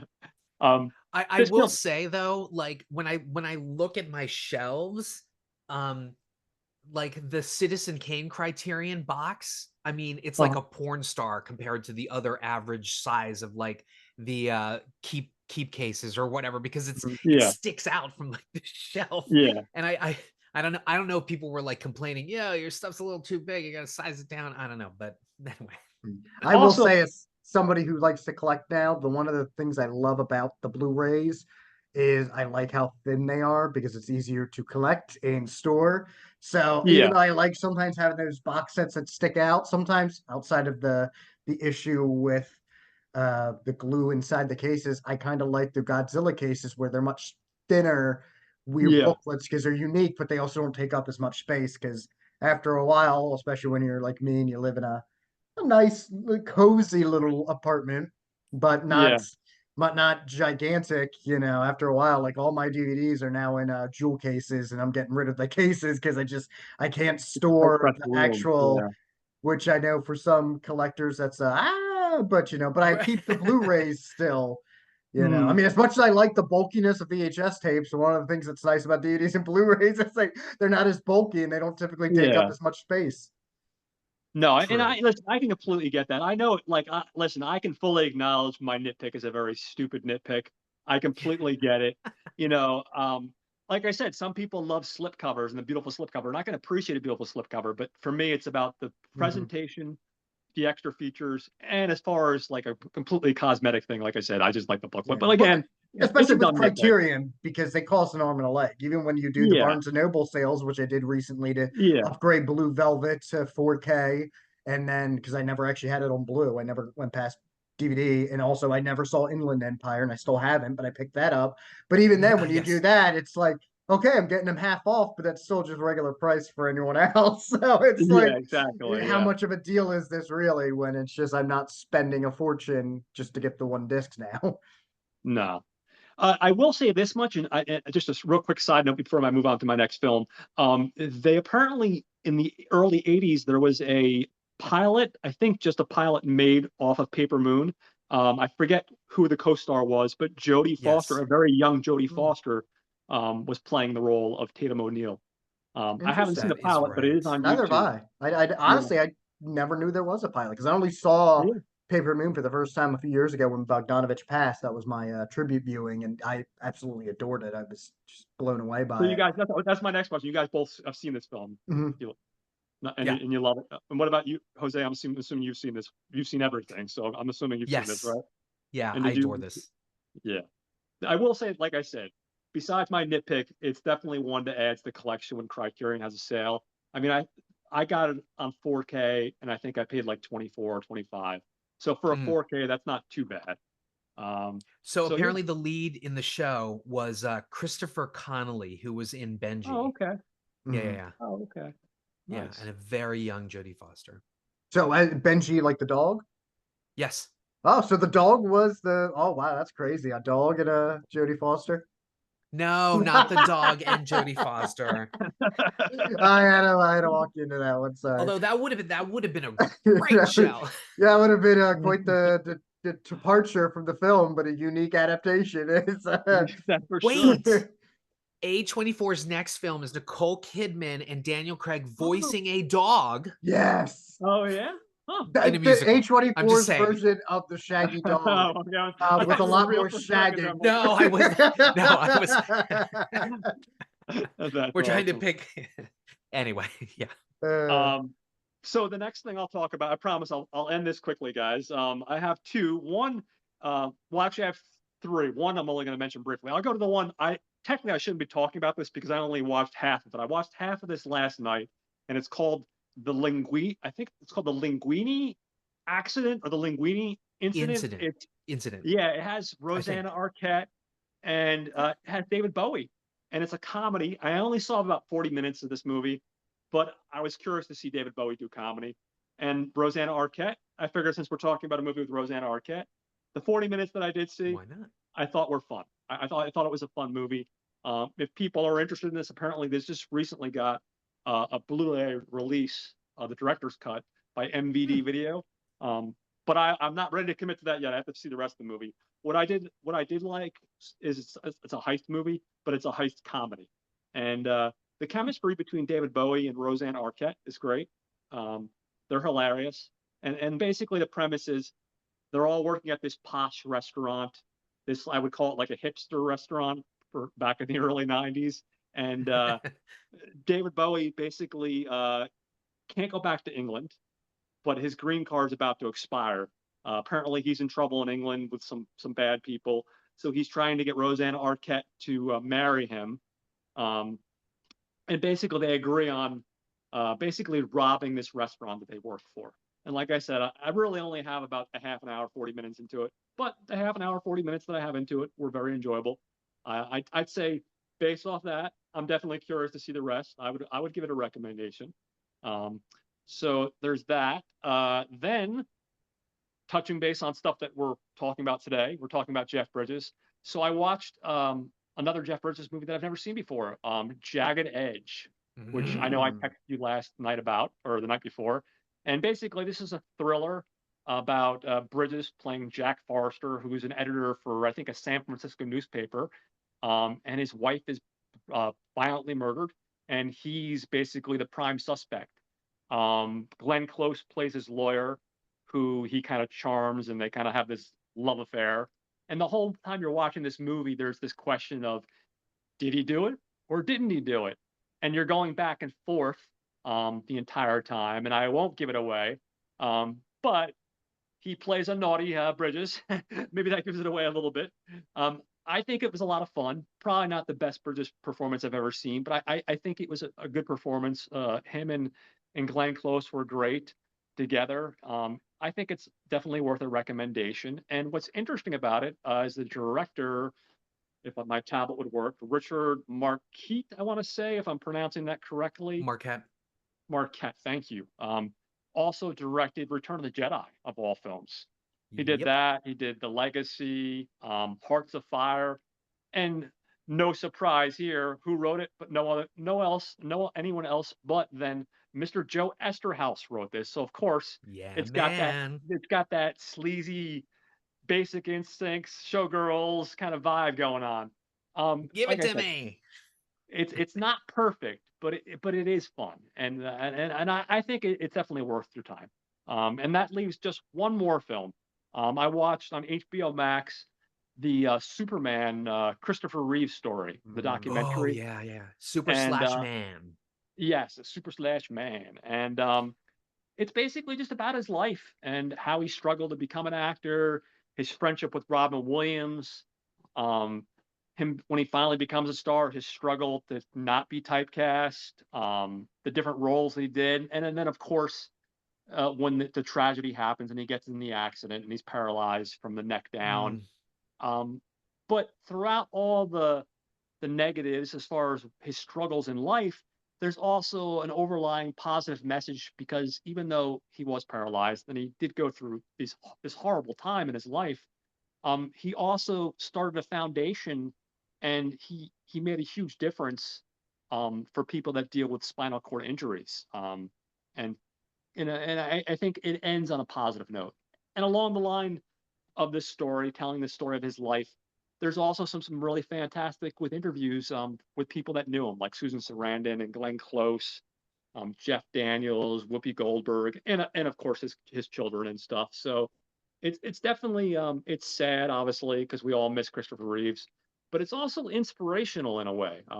So yeah, I would definitely give it a recommendation if you have HBO Max. It's definitely worth your time. It's one of the better documentaries I've seen this year. So definitely check that out. And finally, that wraps up what I've watched for the year or recently. So I will turn. John, Yeah, of course. so I was just gonna say, so the great thing about Jagged Edge, right? It's written by Yeah, Joe Esterhaas, is you really don't know until I'm not gonna spoil it until there's a yeah. pivotal moment, right? That very yes. Yeah. The problem is we all know Joe Esterhaas was kind of like a firecracker in terms of a personality. Yeah. Obviously scripts weren't coming at some point, or jobs weren't coming at some point. There is a film called Music Box that he wrote Okay. that treads exactly the same kind of thing. Only the difference Oh, okay.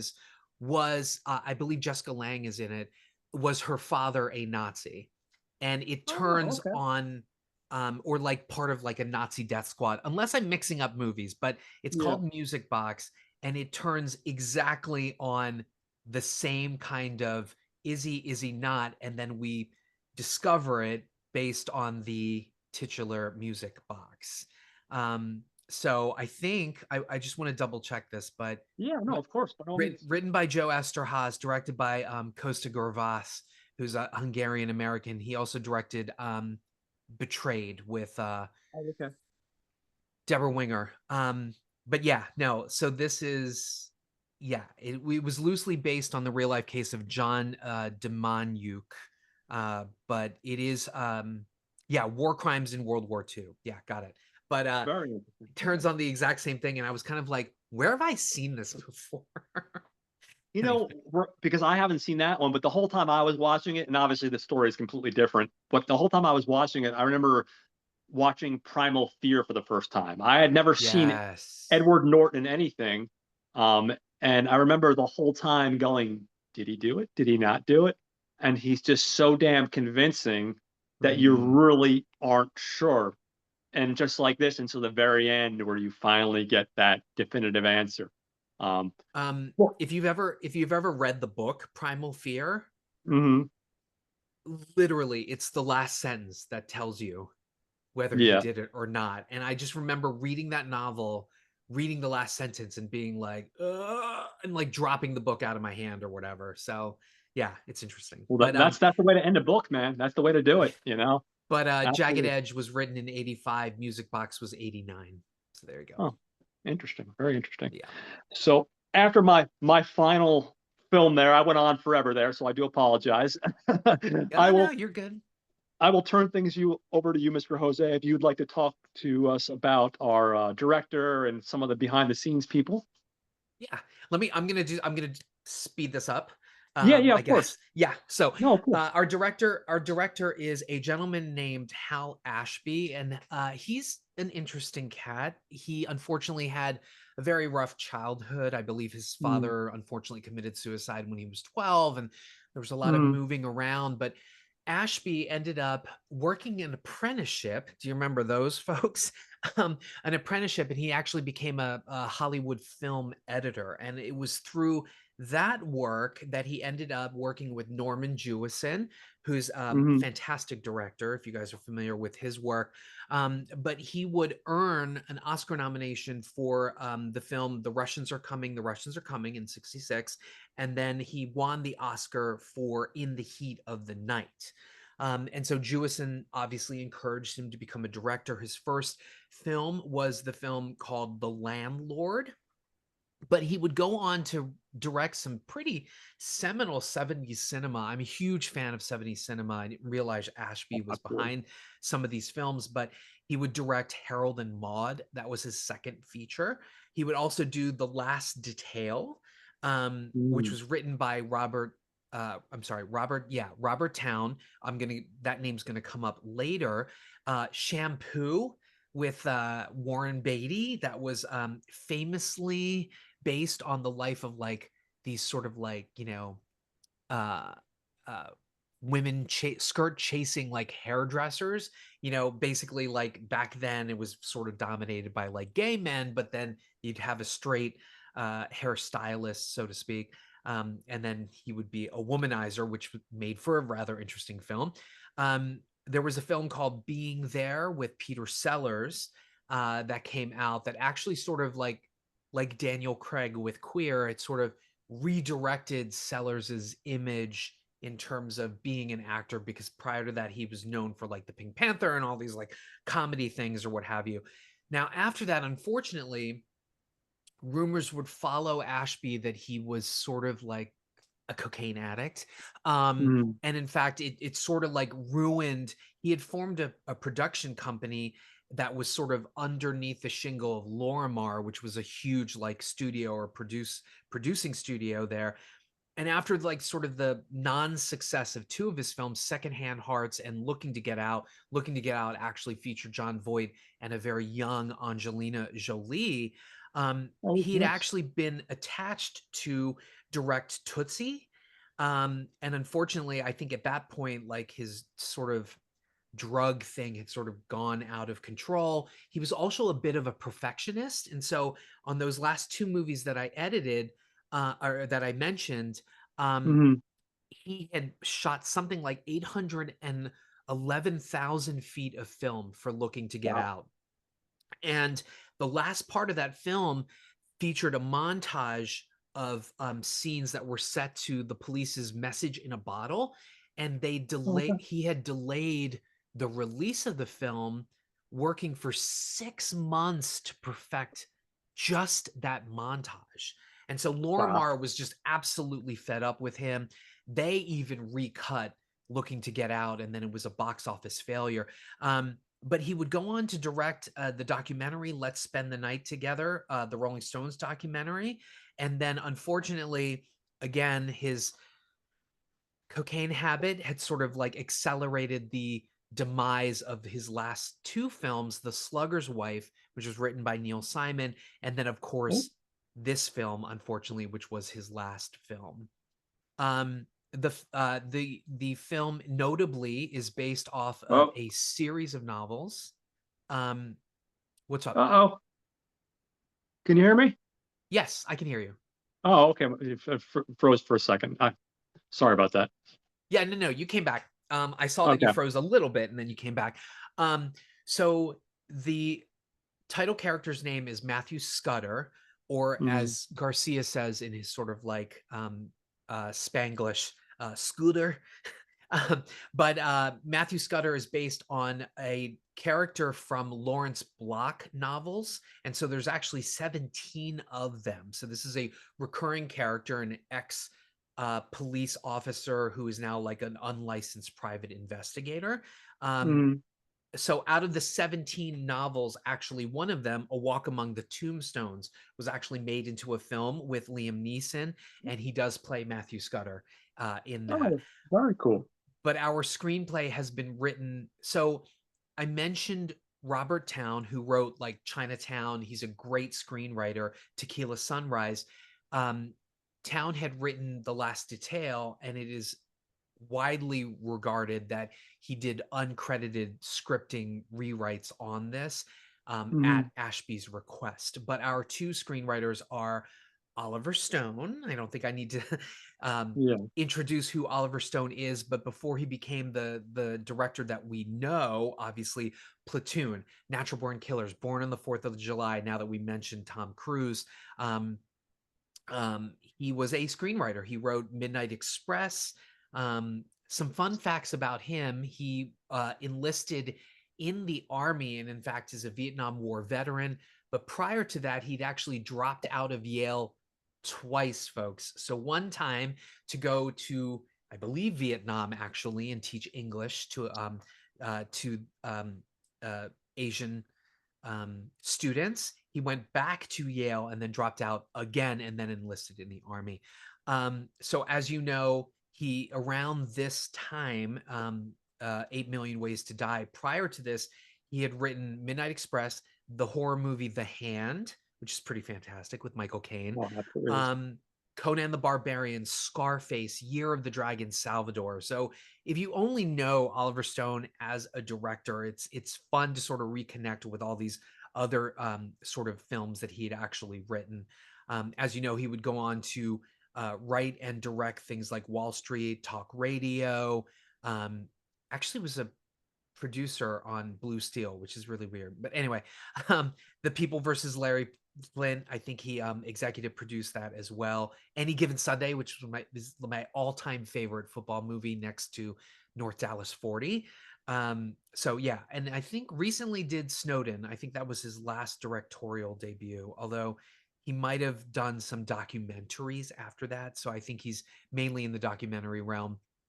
Curiously enough, our other writer is writing under a pseudonym, David Lee Henry, but he is actually R. Lance Hill, and Hill was trying to adapt his first novel, King of White Lady, into a film in the 70s. And Francis Ford Coppola was supposed to direct that, but Coppola got so wrapped up in Apocalypse Now that never happened. But get this, he wrote the films Harry Tracy Desperado, the Charles Bronson thriller, The Evil That Men Do, and he wrote two seminal action films, Roadhouse, yes, Roadhouse, there you go, and Out for Justice with Steven Seagal. Man. Interesting. So, well, yeah, it's interesting that we've got these two people, Oliver Stone and Mr. Roadhouse and Out for Justice himself, writing this film. But in a way, when we start talking about this movie, we should not have been surprised, right? Our DP is Stephen Burrum. He hails from California. He actually he became the Kodak cinematographer in residence at UCLA in 2007. Check out the films that he has lensed: The Bride, Death Valley, The Entity, The Outsiders, Something Wicked This Way Comes, St. Elmo's Fire, The War of the Roses, Mystery Men for director Kinko There you go. That's what I'm talking about. Right? Hell yeah. Life or Something Like It. Speaking of Angelina Jolie, that's one of my favorite Jolies. But he is most known for pretty much being the cinematographer for a lot of Brian De Palma films. So I am looking at Body Double, The Untouchables, Casualties of War, Raising Cain, Carlito's Way, Mission Impossible, Snake Eyes, and Mission to Mars. Also, he shot The Shadow for Russell Mulcahy, which I adore that film. I love that movie. I know everybody shits on it, but I dug it. Was that the Alec Baldwin one, The Shadow? Yes. I watched that for the first time the other few years ago. I thought it was fine. It was a fun little. I think Yeah. at the time it reminded me a bit of The Rocketeer, which I really adore. I know Brad is not a big Yes. fan of it, but they have Yes. there's a charm to that, like an old series Yeah. but brought into the '90s. There is an Art Deco like 60s charm to it, and it's an undercover comedy because there are moments in Mhm. that movie that still make me effing laugh Also, if I'm out correct, loud. didn't that also have a well, our young standard vision of Ian McKellen? But didn't that also have Ian McKellen in it? Was it Did Ian? it? I mean, I, wasn't maybe it or wasn't Ian are you thinking of McKellen. Tim Curry? No, no, no. I thought Ian McKellen was like the daughter, like the scientist in the movie. Um, Oh yeah, actually, you know what? He could have been, but let me just double check that. And then I'm I'm gonna just look gonna now too. say our music is by James Newton Howard, who I absolutely love. Google him. He has written a ton of great things. Sorry, my laptop was And on. yeah, yes, he was No. Dr. Lane. Oh, Tim okay, Curry got was it. also in the movie. He was Farley Claymore. He was one of the kind of Yes. villains, but he was And Penelope Ann Miller, who is just she's gorgeous and he wonderful in he this was the movie. father of her, Margot. So he's not in it for much, but he's in there. I Mm. remember kind of being like, oh shit, Ian McKellen. Got it. Yeah, James Newton Howard, he's known for things like scoring The Fugitive, Pretty Woman, Prince of Tides, and then he and Hans Zimmer collaborated on Batman Begins and The Dark Knight. He's got a huge resume. I love James Newton Howard. And that's our behind the scenes Awesome. or Well, I will below the just line, quickly, sorry. I will go ahead, just bear with me for just a second here, get to my actor page here. So in our lead role, we have Jeff Bridges again, of course, because we're celebrating the world of Jeff Bridges, and Oh he's yeah. playing Scudder. I'm going to just give you greatest hits because most people know Jeff Bridges. Last Picture Show in '71, that was his big, I think the one that really was like, hey, look at me. Yep. Fat City in '72, like you mentioned earlier, Bad Company in '72, Thunderbolt and Lightfoot '74. Then when we head into the '80s, I'll give you the greatest hits. He did Heaven's Gate in 1980, Tron in '82, Mm. Starman in '84, Jagged Edge, of course, in '86, Tucker in '88. And then I'll bring it to the '90s and ended at that. Did the Fisher King in '91 with Terry Gilliam. What we're going to be talking about next month, Fearless in '93, Wild Bill in '95, and of course the Big Lebowski in '98. So again, I'm not going to go completely over his resume just because it's Jeff Bridges, and we all know who Jeff Bridges is. I'm giving you the greatest hits. Um, Next, we have Rosanna Arquette playing, I would say, the lead female role. She's playing the role of Sarah, who is a call girl or an escort, if you will. And she's been in a bunch of stuff, a lot of television. She's been in stuff like Desperately Seeking Susan in '85. Um, So good. Opposite Madonna. I oh, love it's that absolutely movie. wonderful. It's such a fun film. Silverado in '85. Uh, After Hours in '85. Nobody's Fool in '86. Flight of the Intruder in '91. Of course, Pulp Fiction '94. Draft Day in 2014. Frank and Lola in 2016. She's one of those people. She just has such a huge list of films, and yet I'm not gonna lie. I still wish she had more films. I wish that Yes. she. I feel like after the role in this film, like I wanted to see her like sparkle more. Like I wanted to really see her take that leading lady. But it doesn't matter because when she is on screen, she's just wonderful. She's a delight. Did you Uh, did you mention David Cronenberg's Crash? I I love her how in did I Crash. forget that?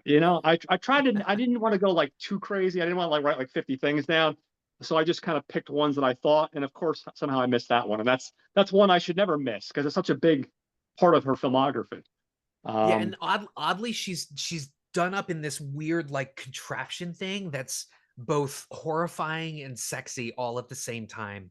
I love that movie. I'm sorry. I could go on no, and on about Crash, but no, it's a wonderful film, and it definitely deserves more of its due. It does get plenty due, but it definitely, like you said, it's one of those films you can talk about for a while because there's a lot to talk about. Another actress, she's only in the film briefly, and she's also playing an escort. Alexandra Paul is playing Sunny, and this is another one. Not to echo the same sentiment, but damn, this girl was good, and she should have had a bigger fucking career. Um, yeah. she was in.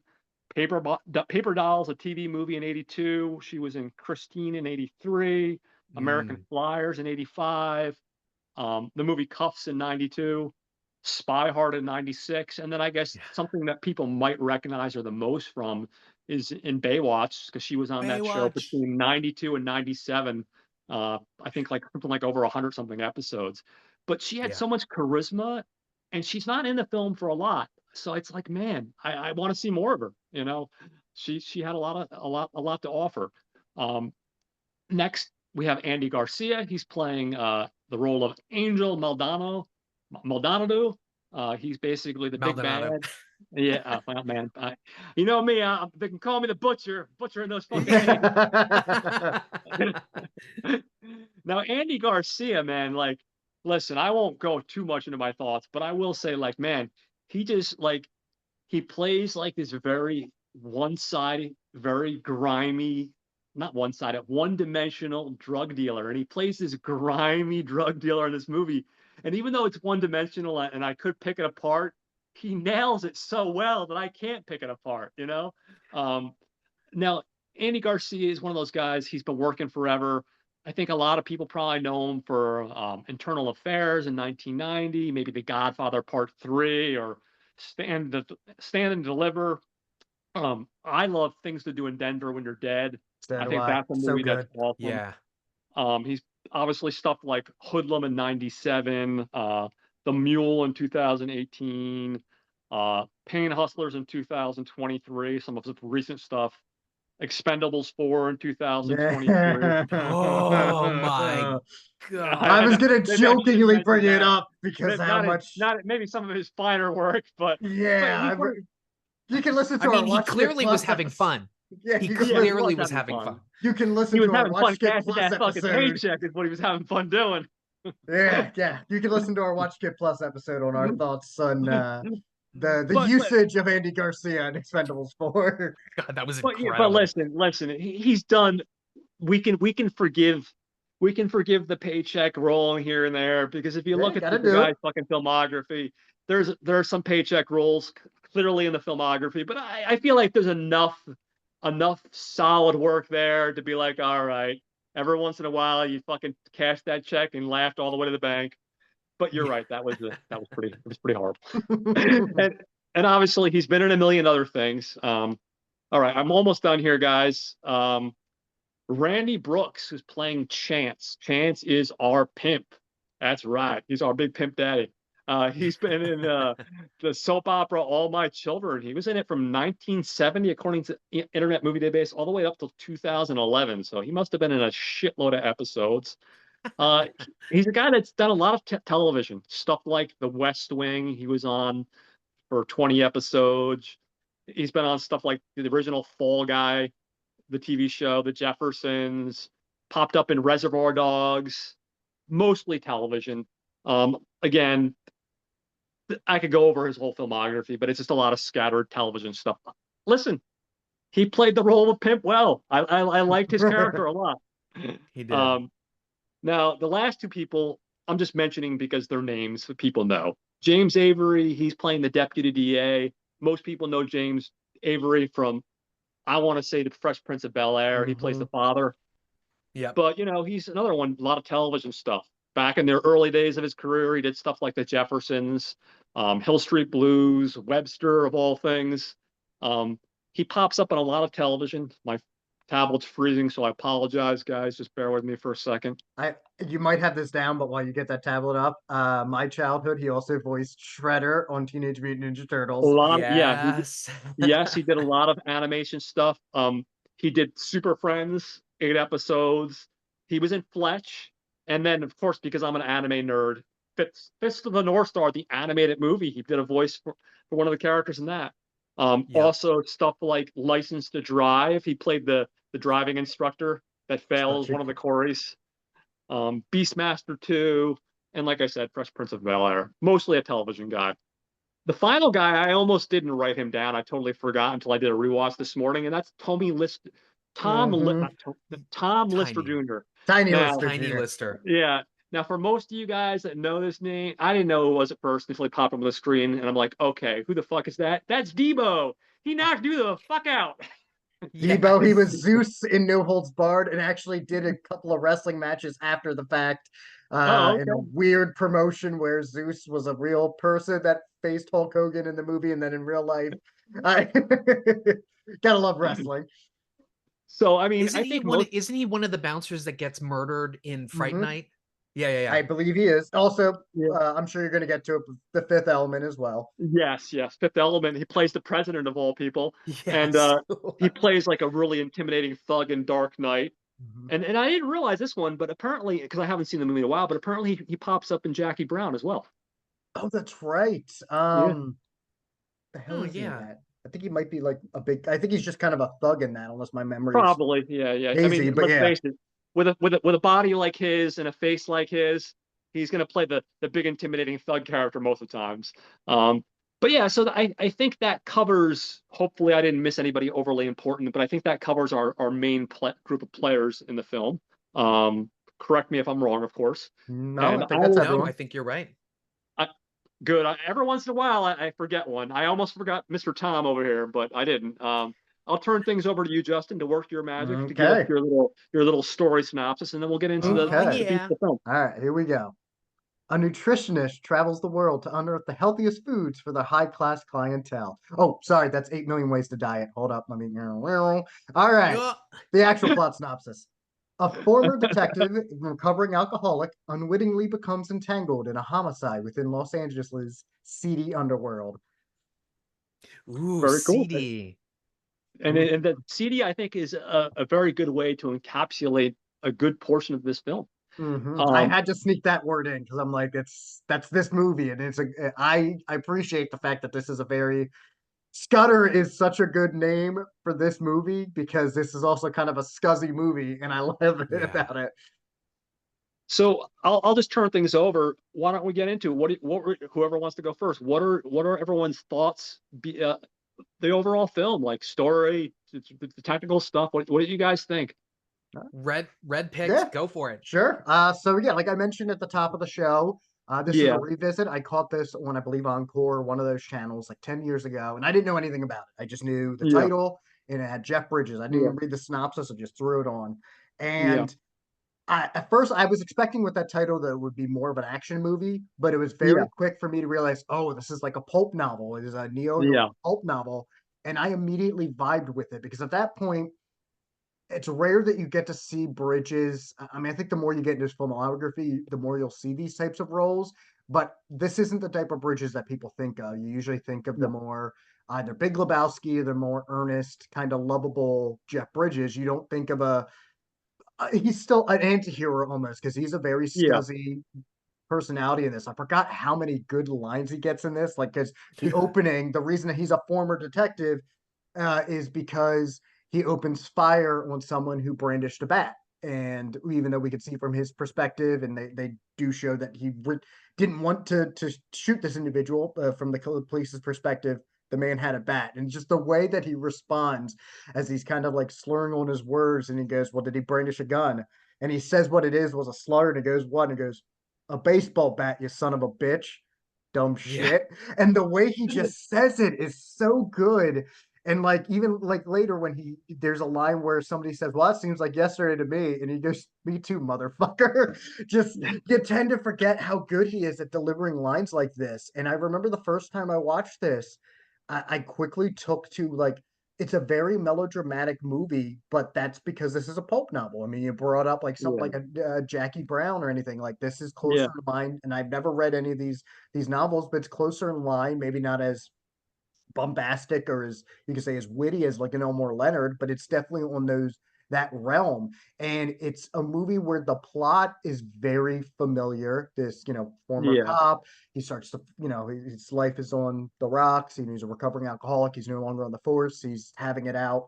He's divorced and he's, rough relationship with his daughter. He slowly starts to get entwined and maybe falls in love with, an escort.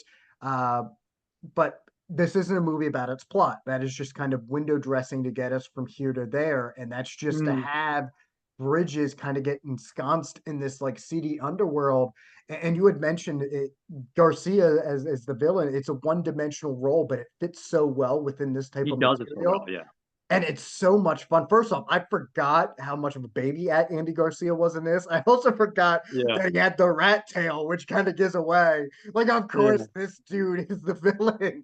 Nobody has a rat tail like that, and isn't. But like, I love the fact that even within the simplicity and the minutia of the plot, there's good character development. I like how Yeah. Chance genuinely defends himself as this pimp of like, no, I'm not like these other pimps. I'm not forcing these women to do this. I'm just giving them this outlet. And you kind of believe him, and you're not sure if he's telling the truth or not, especially Yeah. his other operations at a grocery store, and stuff like that. But like the fight that he has with Bridges in the car, it's so realistic. It's not a action type fight. It's just shoving on each other and kind of squeezing them into like the windshield. It's like two brothers fighting just to annoy each other on a car ride.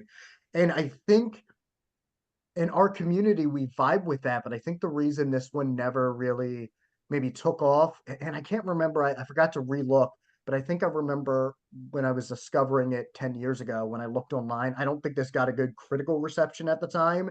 And I think it's just because that title, one, makes you think it's more of a canon action movie, Oh, absolutely. Yeah. but two, it doesn't, like, I think some people maybe were just thinking something, even by pulp standards, something more deep or not as familiar.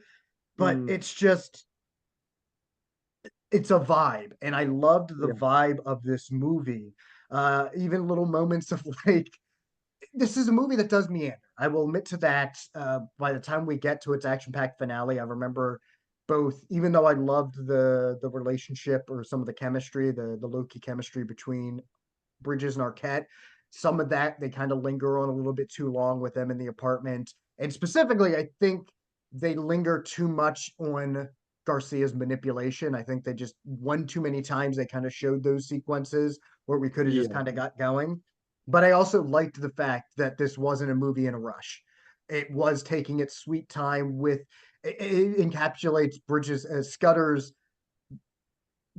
breaking back into society as we see him trying to deal with, his alcoholism and putting that behind him, and constantly having to go to these bars and wanting to order a Coke and getting aggravated when people are like, really gonna have a Coke? Like, yes, I'm gonna have a Coke. But like, you have those moments where he almost breaks down and does want to, drink again. You have moments, even cute moments with like the thugs. I think at one point the thug is playing a Commodore 64, I think it was, on the computer. And I love the fact that it's a perspective shot where we're kind of seeing in the background Garcia doing his magic. But I love the fact that we linger on a shot like that. So I'm like, there's a part of me that's critical, like we should be moving on, but there's also a part of me that's like, there's something about this that's kind of just charming. And like, I wrote down some of the dialogue in this too, like when the first escort is kind of coming on to Bridges, and she says, "Street light makes my pussy glow in the dark, cotton Oh candy my flavor." God, it's the It's best. it's lines like that. I'm like,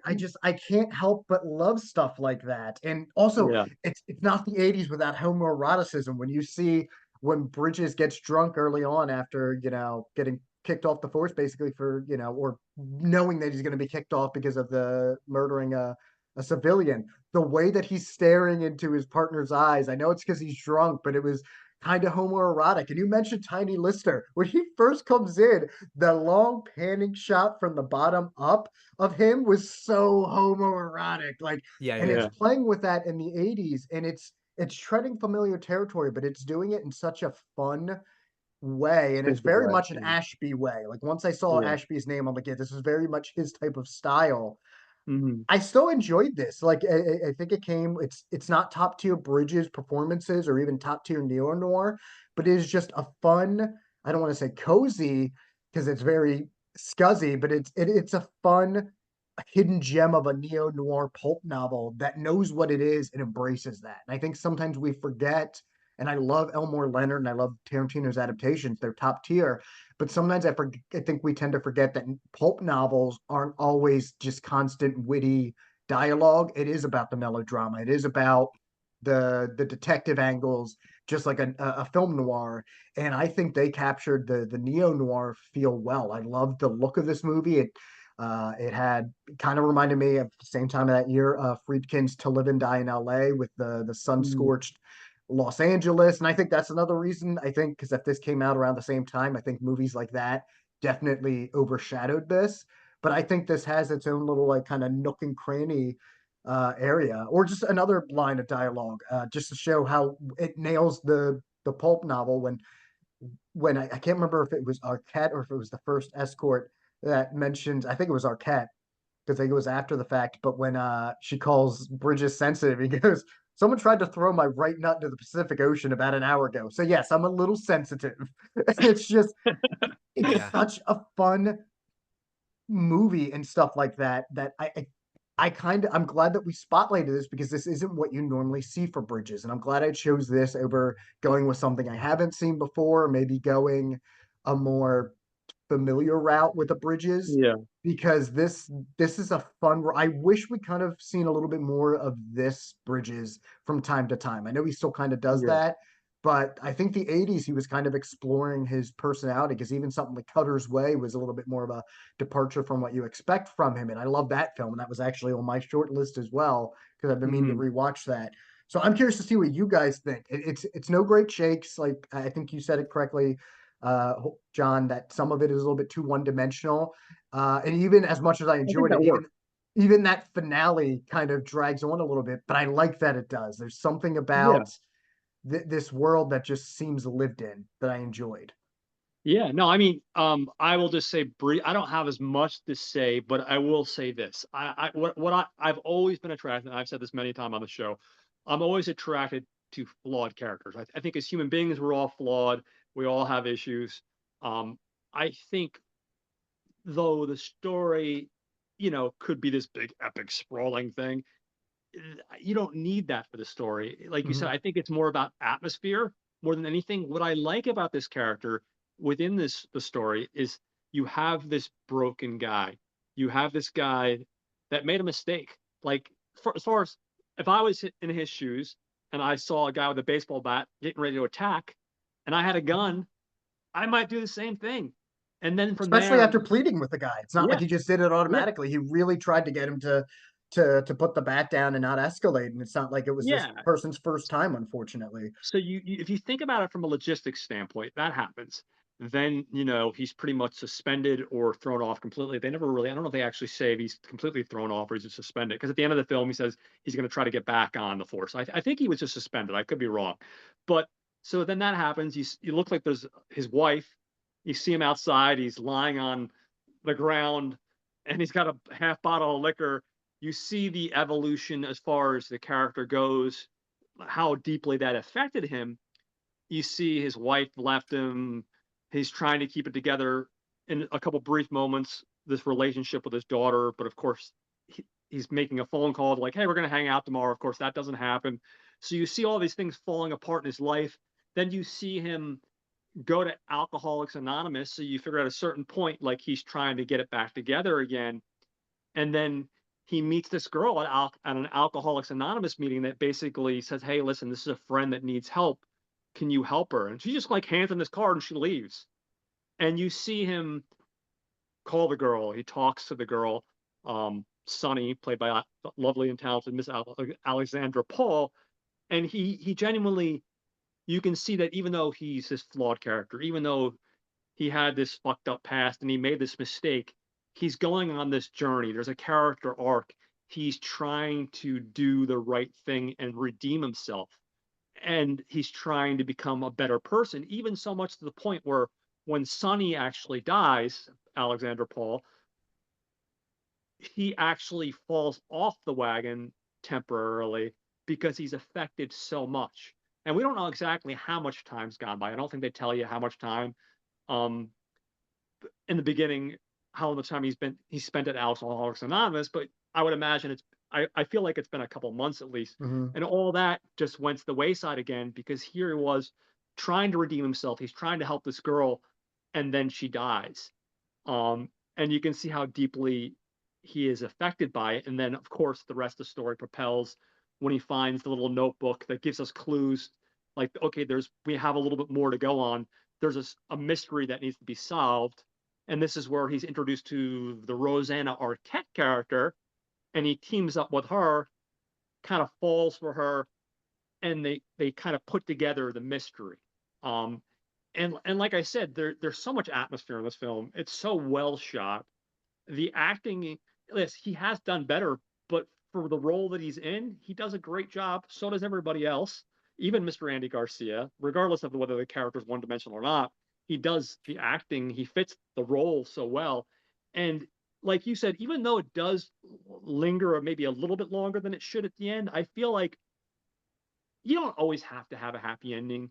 But when we get to our final ending, you get a crazy shootout, a final face off between our main character and our lead villain, and you still manage to get like some sort of redemption for this character. Because at the end, he walks away and he's on the beach giving a speech at an Alcoholics Anonymous meeting. At this point, it's been a year, and then finally you see him on the beach holding Sonny's hand, Rosanna Arquette's hand, and we can imagine that there's a happy ending to this character. So I feel like we go on a journey with the characters, and we see this broken characters, and really everybody in this movie is broken to a certain degree. And we feel something for these characters, and you want to see where it's going. And I feel like you feel good when you watch the ending, because you're like, okay, this guy was a broken human being that went through hell and back. He made some bad decisions, but after everything's said and done, like there's redemption. And to me, that's always interesting, and it's always something not I have to have, but I always feel better when I do have that more often than not when I'm watching a film. And then, of course, like I said, the technical perspectives of the film, as far as the way it was shot, it's definitely very clearly a Hal Ashby film based off that alone. There are some very interesting camera angles. It's beautifully lit. Our cinematographer does an amazing job. I think, although it might be in some people's eyes a lesser Jeff Bridges film, I think it's still a very worthy film that definitely demands a second look, for people that may have seen it back in the day and just kind of like, oh well, I would have kind of hoped there would have been a little more. This just threw me off a little bit. The title definitely throws you off. I think it's definitely worth a high recommendation from me. Hopefully, who knows, maybe some company, whether Kino reissues it again or another company gets the rights to it, hopefully they'll reissue it and more people will get a chance to revisit it. Because this is something I would love to see a commentary on. I'd love to see an interview, a more in-depth interview with Jeff Bridges and learn more about the production. I'm intrigued by it. So I definitely highly recommend the film. So those are my thoughts. I will turn things over to you, Mr. Jose. Well, what do you think? Yeah. I'm curious. So I'm if you saw my face, you can see it says here, no great shakes movie wise. So when Justin said that, I was like, oh my God, this is why I chose him. This is why we were watching it. I know. Because well, I to let you know, I hacked your computer, so I was like, I'm gonna speak for that. Let's check this out. Actually, it's not in our shared Watch Skip Plus folder, so I was kind of that's why I said I hacked. I was like, did he? But yeah, so I'm full disclosure. Obviously, I'm in love with Jeff Bridges. I think that he's I mean, I wouldn't be buying all of his films if I didn't think he was a great actor and he was gorgeous. I will fully admit that when I first tracked down this Kino Lorber Blu-ray and I watched it, I will fully admit I did not like this movie at all. I did not like that Jeff took this role, because we're on that first name basis as well. I did not like seeing him in this particular light at all. Like really at all. And it wasn't until I dug into a lot more of his other films that I was like, you know what? These are the roles that are interesting. Not so much the Last Picture Shows or the Trons or the Tuckers, right? It's the Jagged Edges. It's Bad Company. It's just where he goes against type, where he becomes the most interesting. And so even though I said this was no great shakes movie wise and even script wise, because I think Yeah, it's supposed to be neo-noir. Justin, you mentioned pulp novels. I definitely got a Jim Thompson, like The Grifters, Kill Me Again or whatever, that kind of thing. Like this feels like that, this sort of anachronistic neo-noir kind of thing with these hard-boiled characters, and they're all saying these weird things like, the streetlight makes my pussy hair glow in the dark, or even like I love the scene where Tiny Lister. First of all, I think that they missed an opportunity because there's a scene where he confronts the black guy. What's his name again? Charles? Chuck or Chance. Chance, yeah. Yeah. He confronts Chance, and then Tiny Lister comes in as sort of the muscle, and then he's sort of Oh, like that's hilarious. he's sort of like what does he call him? Nose guard. He's like, nose guard, run and get whatever. And so then he runs and he's like, no, wait, nose guard, come back. Or whatever. And he's like running back and forth or whatever. But Bridges pulls out the gun and he's like, you're big, but you can still bleed. Like the movie is just full of these like great one-liners, Yeah. right?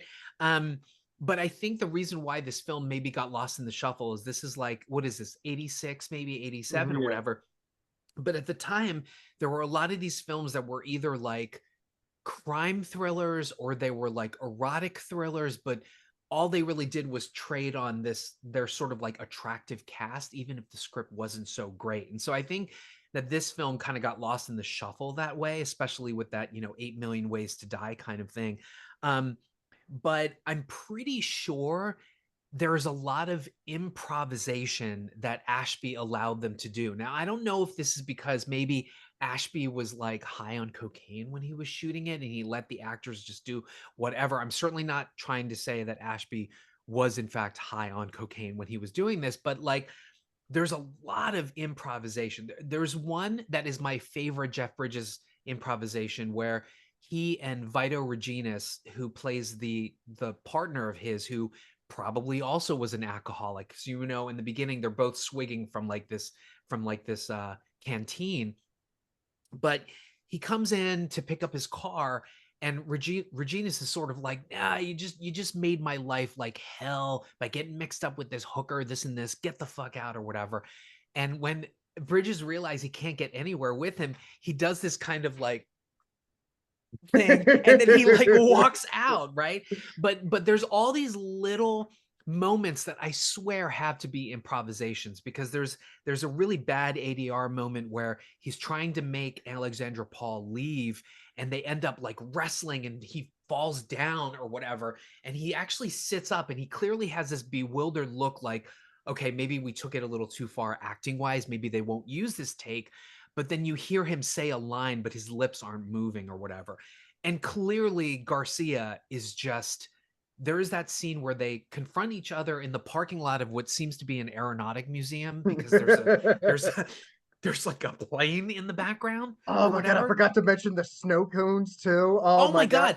First of all, the worst snow cones ever, because they take the snow cones out and he literally just kind of like, for lack of a better term, jizzes on the snow cones, right? That's not how you make a snow cone. You don't just dribble like 5 drops on it and then hand it off or whatever. Yeah, you go back to Roseanne Arquette made a really good, and I'm not a snow cone fan. I don't like them. Hot take. I'm a popsicle dude, but she made a very delectable looking snow cone because she doused that thing. It was all. That's how you make them. Snow cones are like a Maryland thing, right? I wonder if that was intentional by for Garcia's character to not make it well, as he's like kind of like he has oversight and he just he wants to do everything too quickly. Or I'm probably just but honestly, that whole confrontational scene, right, where he's like, I know you killed Sonny. No, I didn't. What do you know? You don't know anything. And then kind of getting uneasy and then turning into this weird. This is what I love about this film also, is that when the characters aren't fishing for information, they're cutting each other down, right? They're being macho. They're trying to like, show their dick size basically. And it's like every interaction is like that, right? Even when it's Bridges with a woman, right? It's still the same thing. Oh, insult, this and that. How do you know if I'm like, how do you know how I sleep or whatever? And then it turns out they're not really they're not really criticizing each other. It's their way of getting to know each other, which is a very 80s thing if you think about it. But that scene where they're taking each other down, I mean, it had to have been improvised, right? I mean, he's like, Yeah. you know what? I'm just gonna fuck you right here. Oh, you're gonna fuck me right here? Are you a rubber man? Yeah, I'm a rubber man. I'm gonna get to fucking. Meanwhile, what's really weird about the film itself is also what's memorable about the film is the stylistic way in which it's done. It's shot in a weird location. There's that plane, there's people in the background. You get the weird, crazy dialogue, and then you get even the extra flair of while these two are talking, why are we following the muscle guy pacing back and forth? I was like, who edited this shit? Like, what's going on? But there's just this charm, as Red has said, to this entire film. And that's what really makes the movie interesting and why I want to keep coming back. I think the mystery itself is super, super convoluted. Like when they finally, Yeah. when you finally figure out why she contacted him, why it was done in that context, and who's screwing who, it's kind of like there was an easier way to go about this that Exactly. maybe wouldn't have involved Alexandra Paul dying. But to piggyback on what John had said, what I love is that is again, it's no great shakes, and the script is what it is, but the actors have worked to create this backstory when they deliver their lines that you get characterization, you get character development, and these aren't just one-dimensional people. Like, for instance, you guys mentioned that Garcia's character feels one-dimensional. Well, then he comes in and he starts talking about being inspired by Catalan, which is a province in like Spain, Catalan architect Antoni Gaudi. Like, and he's talking about how like Gaudi was inspired by like the sun falling off this, and I'm like, first of all, we don't need to know that about Garcia. We know everything we need to know about him, but adding that flourish is what makes the film kind of charming in some ways, you know? And all the LA landscapes, like that mansion with the trolley that goes up the hill. It's actually been featured in a ton of other films, but I just love the production design and where they choose to shoot their kinds of things. I mean, it's really fantastic. And Bridges in particular, I think brings a lot to his character. So like you said, John, you know, his character in particular, he's lost everything, right? And I think he got tossed off the force because there's that montage right before it jumps 6 months ahead and he's in AA. And the pan around the room when he's giving his speech at AA, and you see all the hardened people. Some people aren't even fucking listening; they don't give a shit. Yeah. But I love that that's still in the movie, you know. But you can hear him say something during the montage like, "Turn your lights on, turn your lights on." So I assume there was a DWI accident after maybe his Yeah. wife left him and stuff. That he's back in like AA, but his character has already been stripped down so much that he doesn't dispense with the pleasantries when he's talking to people. He comes right Yeah. out and says it. So like when Alexandra Paul is trying to like, you know, come see my glow in the dark pussy, you know, he's like, all right, you know what? This whole thing's making me nervous. I'm done. Come out with it. Like, why the fuck are you here? Like, and that drives his character through the whole movie. I wish we had more Jeff Bridges, Matthew Scudder movies because I So do I. really love Oh. what he did with this character. And the fact that he lives in an apartment that is steps away from a bar, which is where he hangs out, which is where he orders the cokes. It's like your life has been destroyed by alcohol, and yet you are constantly around it. You are constantly around reminders of why to drink or whatever. It's just an interesting way to play a character. And again, I'm telling you, there's definitely more instances I think where they were improvising. And I Yeah. just would love to hear about a history of this because there's that scene where they find out really what they're doing at Po' Boys, another LA landmark, the market, Po' Boys Market. But Tiny Lister is in there and he's got the gun up, almost looking like James Bond, right? And he puts all the employees in the freezer. And then like the scene should end. And then Lister goes, sit the fuck down to the one white guy that's in the in the entire freezer.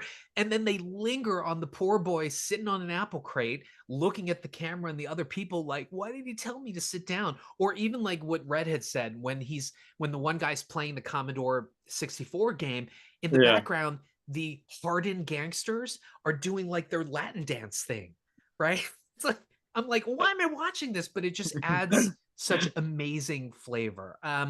Just a couple things. There are some movie mistakes here. Like I mentioned the Yeah. ADR thing. I mentioned, or I'll mention, um, when he and Arquette start to get intimate, she throws up on him. But then when in the next shot, when he picks her up to bring her to the shower, there's no vomit anywhere, and everybody's Oh, that's because clean or whatever.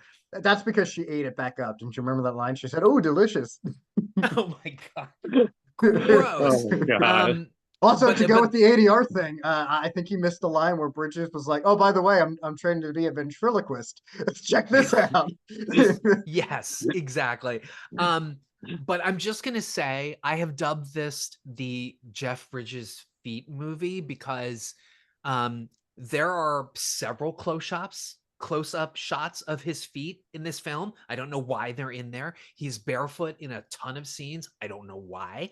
But if that's your thing, and he has very beautiful arches and very beautiful feet, you will be very pleased by watching A Million Ways to Die. But yeah, that's all I got. You guys have pretty much covered everything that I've said, which that I wanted to comment on, which is Yeah. essentially, yeah, this is an ugly, skeezy movie, but it's definitely worth like a second look.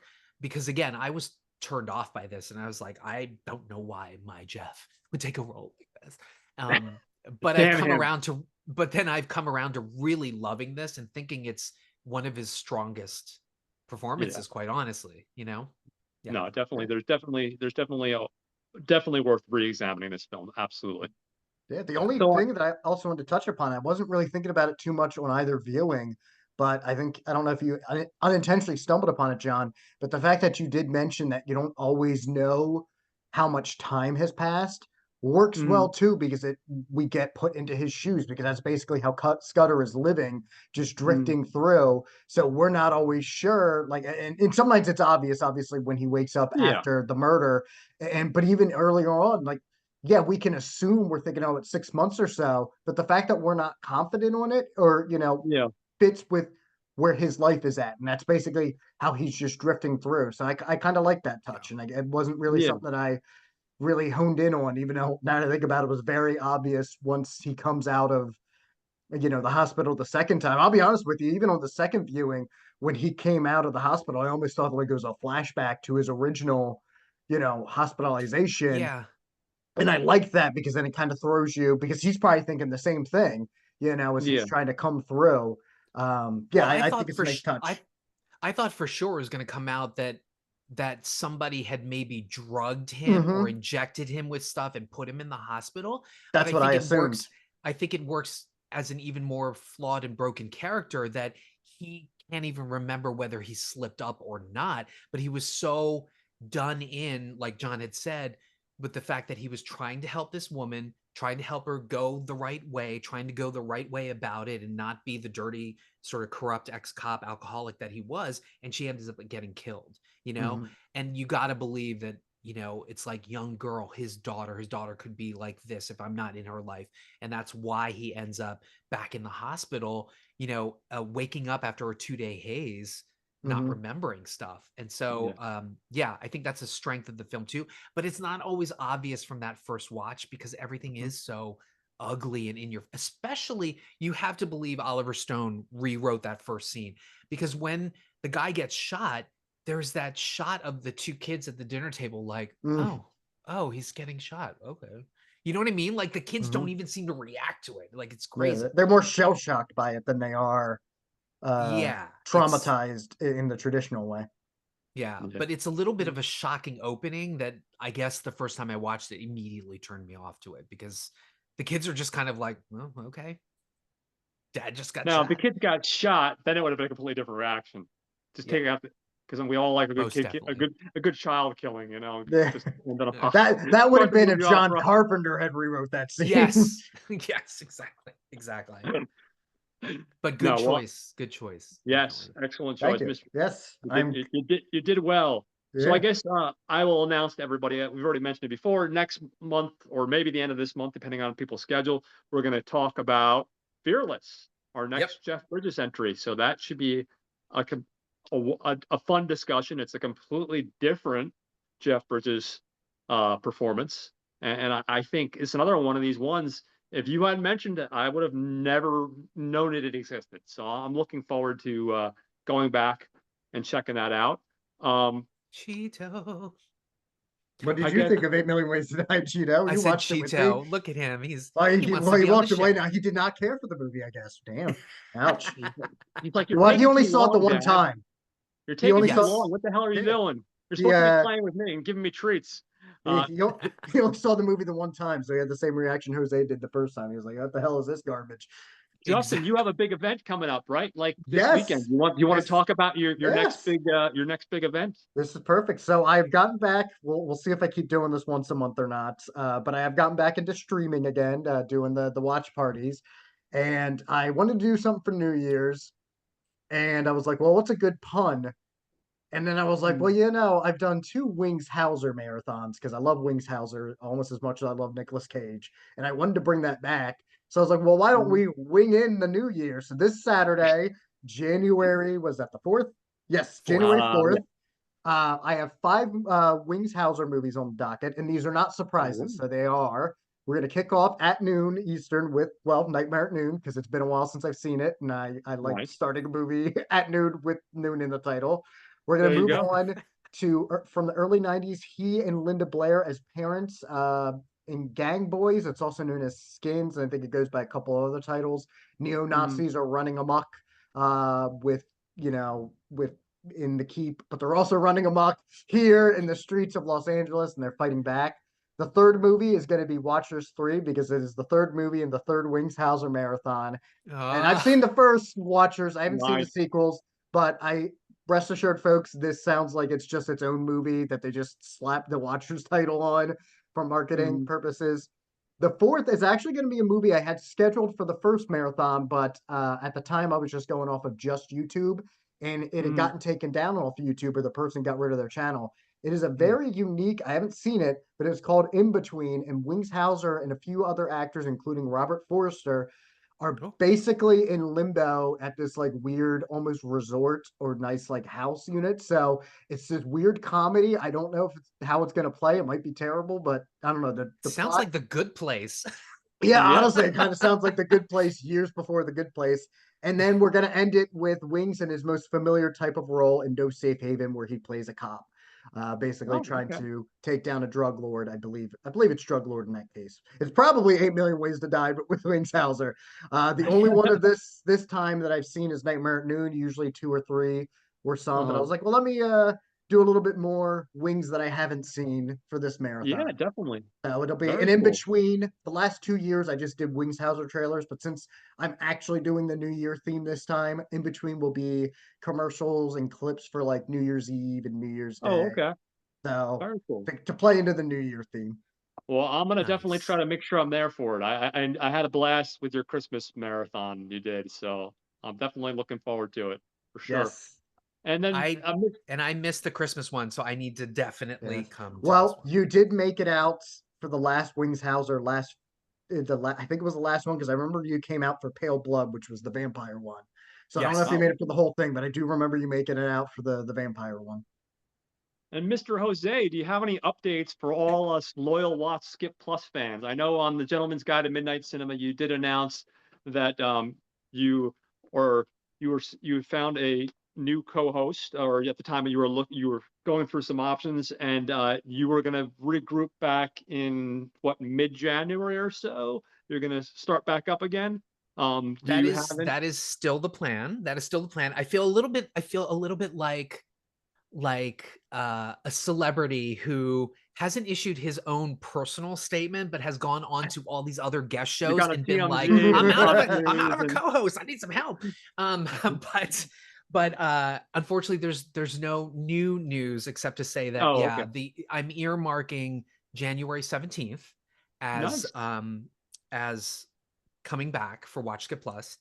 Okay. Hopefully today I will record that official statement that Okay. MC Nice. and I have amicably parted ways. The reasons are not important, but yeah. Yeah. And Was it cocaine? Was it was it was Goddamn he pulled a cocaine gets in he the way pulled a every Hal time. Ashby and he said no, Tiny Lister said, "You're not going to be the coach." No, but Get out of here, white boy. sit down, white boy. But but I'm still gonna. I think I'm gonna leave the ultimate reveal of my co-host to that actual episode. So Very cool. I'm earmarking I'm earmarking the week after the release of The Wolfman, which is January 17th, as nice. the official coming back for Watch Get Plus. So, Very cool. Well, I know many fans of this show are fans of your show, and they are all anxiously awaiting your return. So we all look aw, forward thank to it. you. Thank And you. I can't wait. yeah, I can't wait. So again, thank you guys both for Well, coming Red, on. you know, there's still I know. We got to rope Red back Yes. in. Are you sure? Come on, Red. You can do I, once a I, week. th- You I can think do it. I think Red is liking the once a month and the occasional Yeah, no, podcasting drifter vibes that he's got going right now. exactly. As is You gotta keep the Cupcake at mystery this going. point. But I will say Red does No. want to eventually guest on Watch Get Plus again. Yeah. Absolutely. Very cool. Absolutely. Well, it's awesome having you guys on. Happy New Year again to both of you. Happy New Year to all my listeners. I'm gonna just make a quick couple announcements for my listeners. Go So this weekend, tentatively, I'm off schedule a little bit. For me, that's just normal because I'm mostly doing this stuff by myself. Occasionally, I get wonderful guests like yourself. I'm hoping to record the Count of Monte Cristo over the weekend. That's the 2024 adaptation. So that's what I'm hoping to cover next. I'm not sure if I'll get to it because Monday I have two special guests coming on.